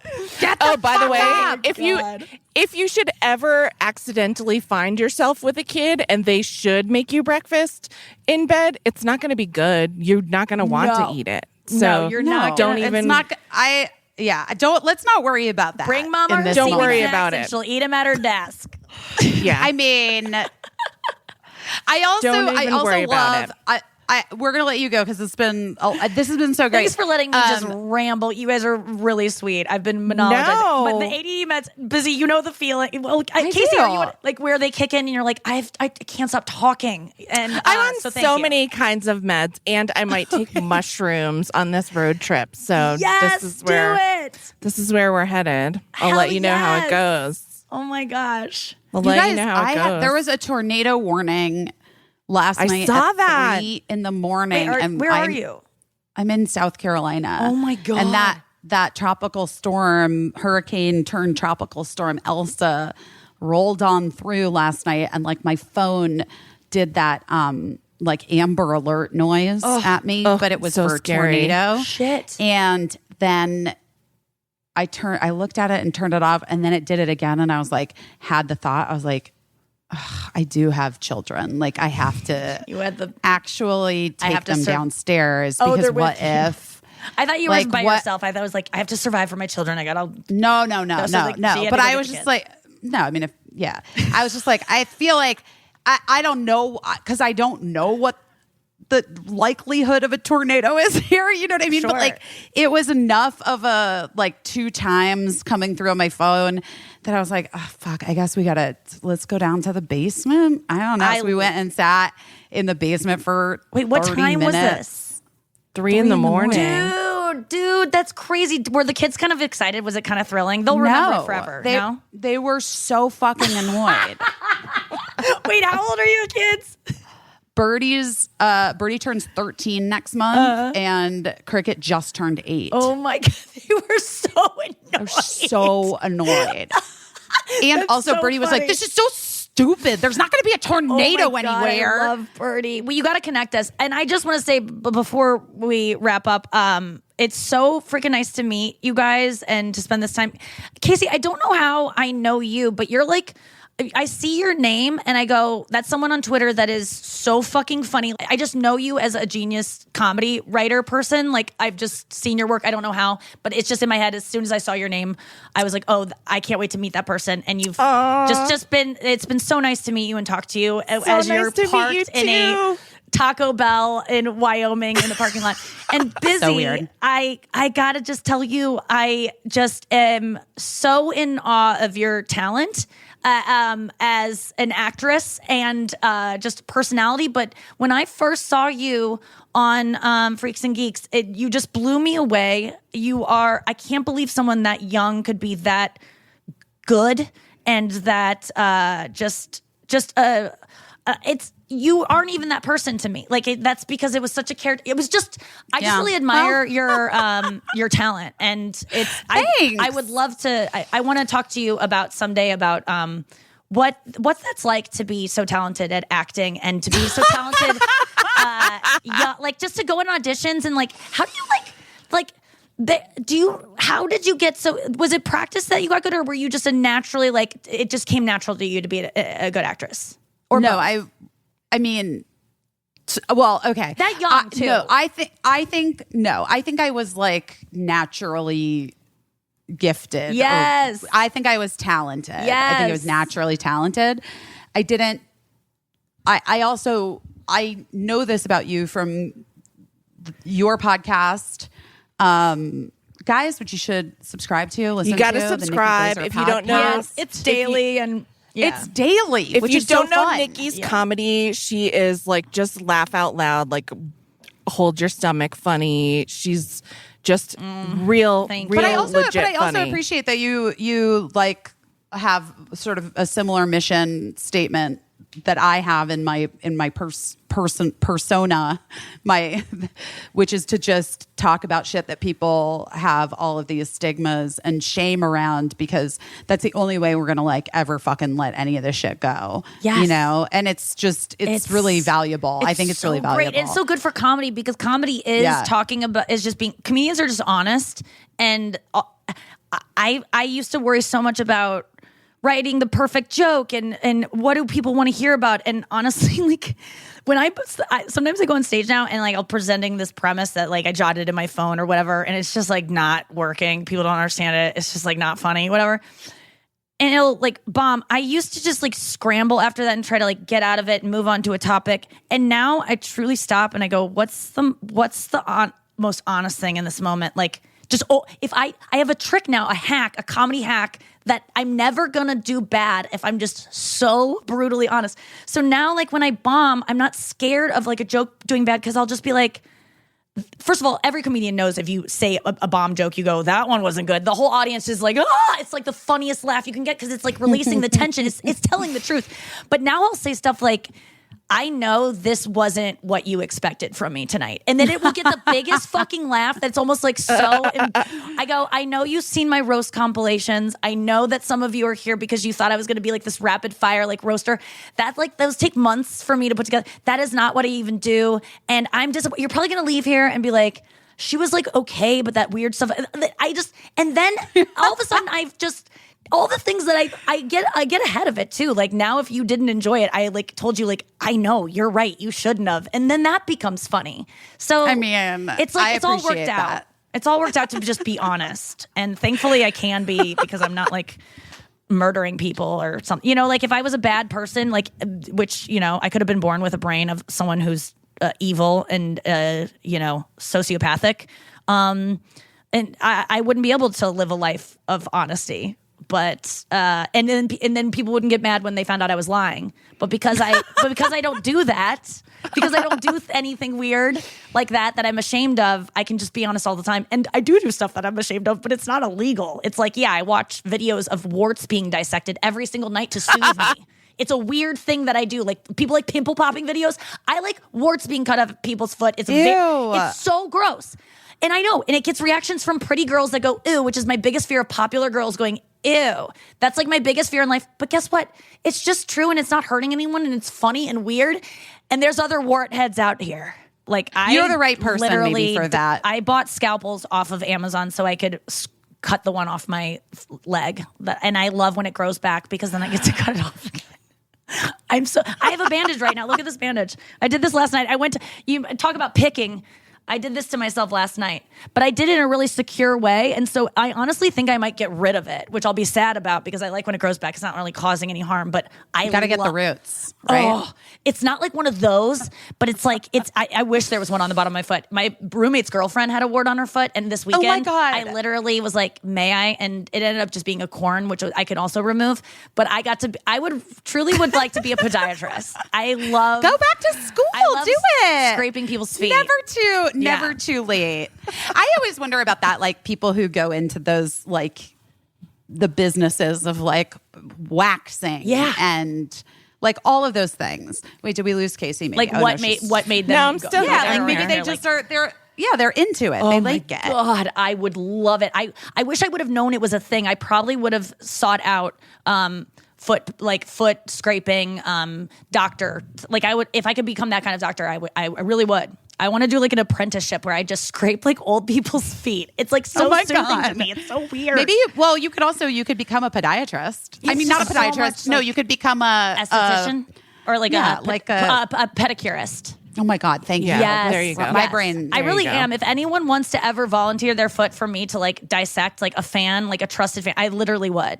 All right. Like because no one wants to volunteer this. Well, guys, there's a lot of opportunity here, I think. Yeah. So and there's a lot to get into. I really don't know here. what I'm doing, and if I cause any medical harm, I'm not accountable for it. No. That sounds great. I'm sure so many people are going to be like, sign me up. All right. God, we've really covered everything. We really did it all. And so what do you do? So today is Thursday. Yes. Did you already do your show? Yes, we do it in the morning. So I just wake up, I roll out of bed, I walk my dog, and then I walk into the other room and I record a podcast with my roommate every morning for like an hour and a half. And we just shoot the shit and it's so fun. And it's Monday through Thursday. It's called the Nikki Glaser Podcast. And I'm going to be doing it for the rest of my life. Like, it's honestly like, does it pop up? Does it like, is it live in the morning? No, and it's then not. It stays I wish up? it were live, but it's kind of good that it's not. Because we edit it and do special things with it. But I do like it really isn't. We actually don't edit it that much, but it's very current and it comes up out at night generally in the evening for that day. But it's as current as we could get it, and it's so fun, and it's just the first thing in my life I don't dread doing. Like, I pretty much dread everything I do, even if I enjoy it. This though, I would do it even if I wasn't getting paid, and I shouldn't say that, but they literally only asked me to do one podcast a week, and I was like, for the same money, I'd like to do 4 times the work because that's how much I like love it. Yeah, I love it. That's what we said to E, and yes, and it was definitely a lot of 400 times the work. Oh my God. But God. mostly the work was dealing with them. A TV show is a lot different than walking into a podcast and hitting a button. Yeah, that was, how many episodes did you do? 104. Caissie, I don't know, 200? 104. What? Holy shit. 104. 104. In 6 I have months. no idea. Caissie, were you head writer? I was the EP. Yeah. I was the She was our showrunner. Oh, you were the EP? Oh, okay. Yes. Oh my God, you guys, like, well done. That is a fuck ton of work. And it was a lot of work. Out of the gate. You didn't have a pilot either. You just went out. No. That is nuts. Yeah, did you have fun, or were you like, when it was over? Yeah, were you we kind loved of like, it. Okay, good. I'm glad. No, we wanted to keep going. We were like really you got to do it again. Now you know what No. No, I think somewhere else. I think we're good. Okay, cool. I don't You're like, know. okay. I mean, it's a long story, Yeah, Nikki. yeah. This is another story. over sodas. we would over have. Zevias. Yeah. Oh my god! Yeah, we can have some soda, and we'll break it. We'll down. talk about our experience with E. Okay, Nikki, you're a fucking delight. You are too. Thank you so much, you guys. Thanks. I had a great time. Good. I'm so glad, and I hope to let me know when you're in New York next. Yeah, I'll come see you. get me in touch with Birdie, and I will. And also, I'll make you come out to lunch with me and Birdie next time you're in New York, and you guys can just chit chat away. I literally have no one to talk to Taylor Swift about in my life, so that would mean a lot. And also keep me in mind for potential set me up with someone. Just you don't even. You can just be slide into her DMs. I think you'd like her, and literally that's all you need. Okay, got it. I'm in. Thank you so much on both of you. I love you, both and it was so great to meet you both. Such a fun hang. Thanks. Bye, Nikki. Bye. I couldn't stop thinking about that interview. I talked about it. We went out to dinner with our friends here that night, and I was talking a lot about it because I felt like it was so interesting to me the way she articulated that the realization that her eating disorder had taken precedent over people. Right. She couldn't have relationships because the eating disorder was more important in a way. Right. And you can't be really intimate with someone and have them know all of your secrets and continue this kind of behavior. That was really interesting to me. And I don't know, I felt really hopeful for her. Yes. In the way that she's talking about her recovery. And I've always liked her comedy. I've always thought she was so funny. And I just, I really enjoyed talking to her. Yeah, she's a really interesting person. She's also a really nice person, which I think I always love to point out when somebody's kind of an acerbic comedian. She's known for the roasts and people. I'm sure people are oh, she's a tough cookie, but she's also just really, really kind person, which she complimented my skin. Very often the toughest, roughest comedians are the sweetest hearts. And I thought it was really interesting too. It's also interesting to me, she had expressed a number of times, hoping that she would find a partner at some point.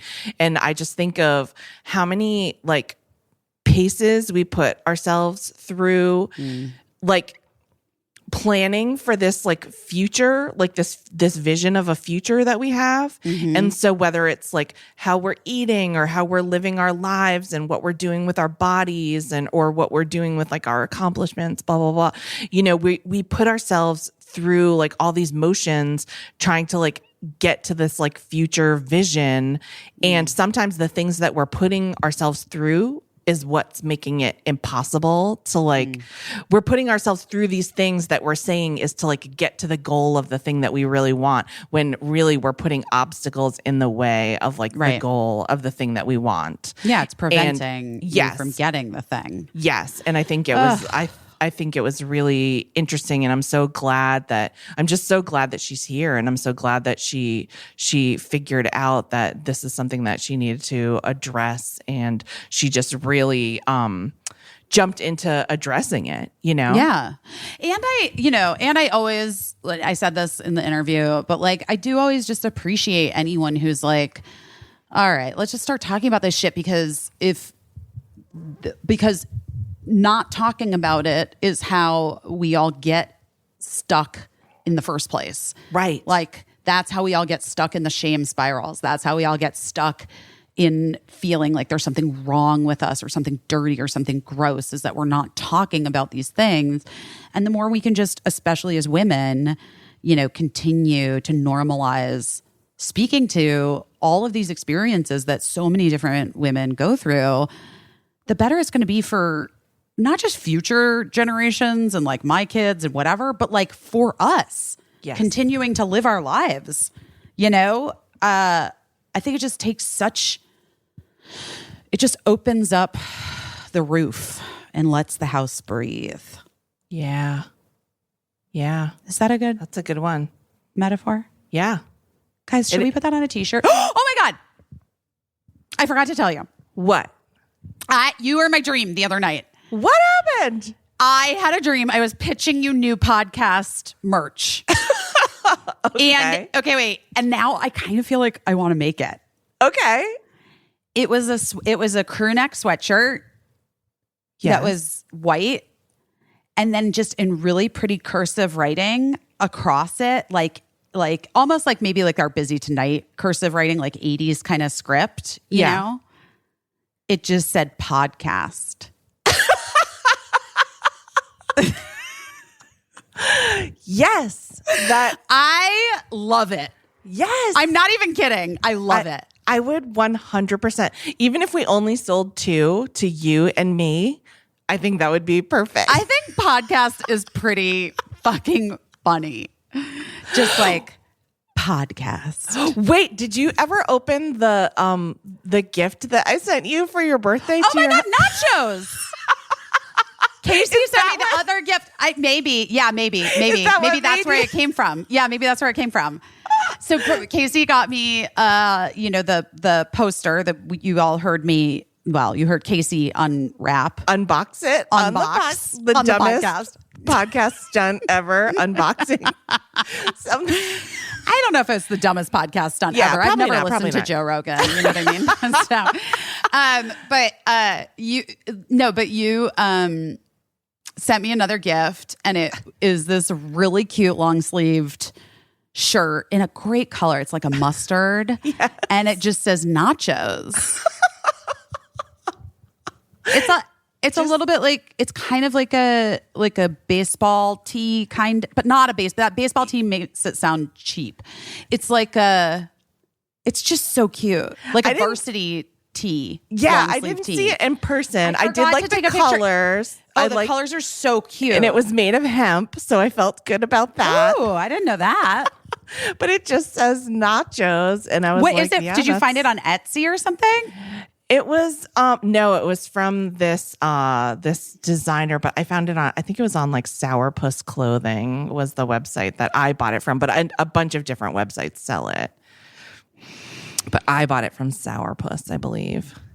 But just a shirt that says nachos. And I was like, I forgot to tell you because it was like in that. No, you were traveling, and so I wondered if you ever even got it. Yeah, it was just in that like insane moment, like right before we left town, where I was like, "Oh my God, I love it!" And then I just like forgot to talk to you about it.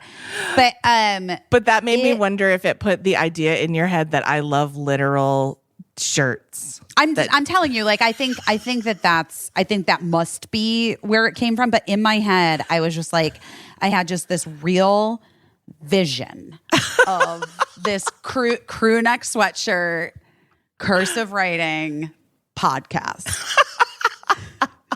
I love it. I would buy it. Would wear. Okay, well, 5 out of 5 stars. I legit think we have to make it now because I can't think of any reason why we wouldn't. You know what I mean? That's what I'm going to say. I can't think of any good reason why we wouldn't. And by the way, so many people wrote to us and said they want the Mark Silverstein water bottles and towels. Yes, including my mother, who was like, "Yeah, busy. Come on, wait, you didn't send me one." I think you need to train your children to pack and ship. How to pack and ship. You know, I was just gonna send them all to you. Oh, to me. All right. Well, I swear, because partially also because I'm like sort of in between homes. Yes. In this moment. So like, it's a little bit difficult for me to even know where to send anything to. Sure. So, I was going to send them maybe to you, but, nachos, here it is. Nachos, hemp, crew neck, sweatshirt, guys. It is real cute. Sourpussclothing.com. Get yours. I mean, I feel sad we didn't make this. Yes. Is what I'm going to say. I know. Well, we didn't. But you know what? We might make podcast. Podcast and Margs is ours. We have to make Margs. I thought you were saying that you were pitching podcast and margs as the t-shirt. No, we can have the podcast sweatshirt and then we can make a margs sweatshirt and that'll be, we didn't get on the nachos sweatshirt fast enough, but. That's okay. That's okay. I feel like, honestly, I did the Lord's work of bringing nachos to the forefront of the zeitgeist. Yes.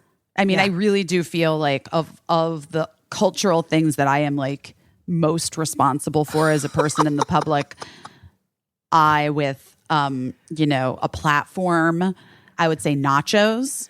Noted nachos influencer. Right up Busy there. Phillips. Like I would say that bringing nachos back in a way that I don't know if nachos have ever had this kind of moment before. I'm not kidding. Wait, should you just have a show that's just about like, it's a very serious, like one of those very serious travel food shows, but it's just you trying nachos. Yeah, 100%. Just going around the country and world trying nachos. The various nachos. I have a lot of feelings about nachos. I have for I know years. You do, yeah. You know the story. You know the story of when I was pregnant with Cricket. No, do I know this story? What? I don't know. When I was remember how I used to be really good friends with a famous person that I'm not friends with so much anymore? Yes. I was really pregnant with Cricket. It was just like a tricky time in life. It was just things were emotional and I was like crying and I was like, all I want are the nachos from the Staples Center. I just want like nachos, Staples Center nachos, like that cheese and the nachos.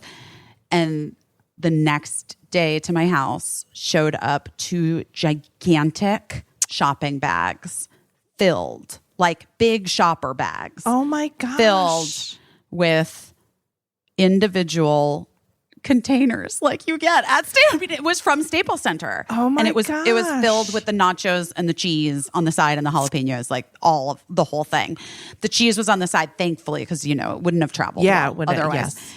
And I did have to reheat in the microwave, but it was like hands down, it's up there with one of the nicest things anyone has ever done for me. Oh my gosh, I can imagine.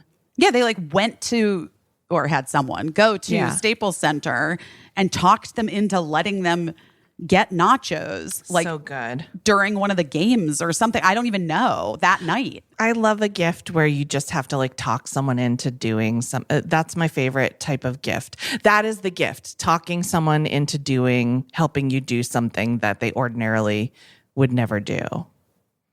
Yeah. I think that's like a really good point. When I worked for Dave Letterman, I talked Mario Andretti into giving me one of the tires from his last car that he ever raised. For Dave? For a gift for Dave's birthday. And Dave was like, oh my gosh. Wait, what did he do with it? He made a coffee table out of it. Oh, that's cool.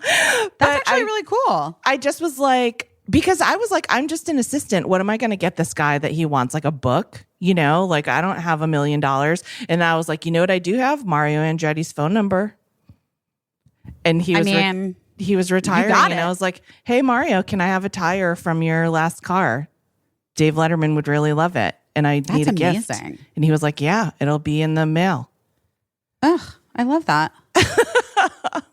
Oh, that's fantastic. I'm trying to think if I've ever talked anyone into something for a gift. I mean, I am really good at giving gifts. Yes, you are. But I don't know if I've ever had to talked someone into something. I don't know. I can't think of any in particular time. But I think that is it's a special. My sister's great at that. Yes. My sister can talk. My sister can literally talk anyone into anything, I think.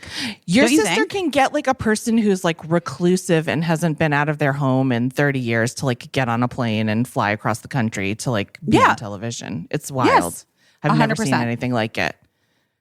100%. She'll like find the person. Yeah. She's Leanne like has a detective. A gift. I think she should have been a PI. That's what I think too. I always tell her she should have been a private investigator. Okay, well, listen, guys, we've kept you 4 hours now. For some hours. Listen, you guys are fine, right? You're listening. You're doing your stuff. You've got things happening and us training in your ears. for marathons, you're telling us, and sounds like you guys do a lot of things whilst listening to our podcast. I've said waltzed. I've said it a bunch today, but doing crafts and training for races and going on long commutes to jobs and all kinds of things. So we're so happy to be with you. Yeah, and we love that you choose to be with us. Thank you for your support and your friendship. And here's just, letting some shit go, guys. Let's just let it go. Let it go. Let's just let it go. I'm letting it go. I'm shedding it all. And if you're into the idea of just having a crew neck sweatshirt that says podcast across it, you reach out, because I am telling you, I think it's our number one seller. We're doing it. Yeah, we're doing it. Yeah, and we do have like a new merch drop coming, so maybe we could just add that and then get it up. Yeah, let's get it up, Caissie. Let's fucking get it up. All right, you guys, we love you. Caissie's got to go road trip at home. I gotta go. Get back. Do something else. I'm gonna have sushi with Danny McBride and Gia tonight. Aw, that love sounds them. fun. No, it sounds great. It does sound great. Does sound fun. Such a blessed life I lead. Well, give Mr. McBride my best. And our first guest. Our first interview. And he's very beloved. We love him. When Righteous Gemstones comes back, we'll have him on again. He can be our we have to have like second time guest. Yeah, second repeat guest. We need everyone from Righteous Gemstones. Ugh, 100%. They're all hilarious. Edie. Everybody's so good. All right, guys, listen, we love you. We're going to talk to you soon. But in the meantime, you have like a whole week to listen to this. So yeah, don't rush it. Don't rush it. Don't rush it. Don't rush it, guys. Don't fucking rush it. All right, love you. Bye. Love you. Bye. I don't know what I'm doing, but I'm doing my best.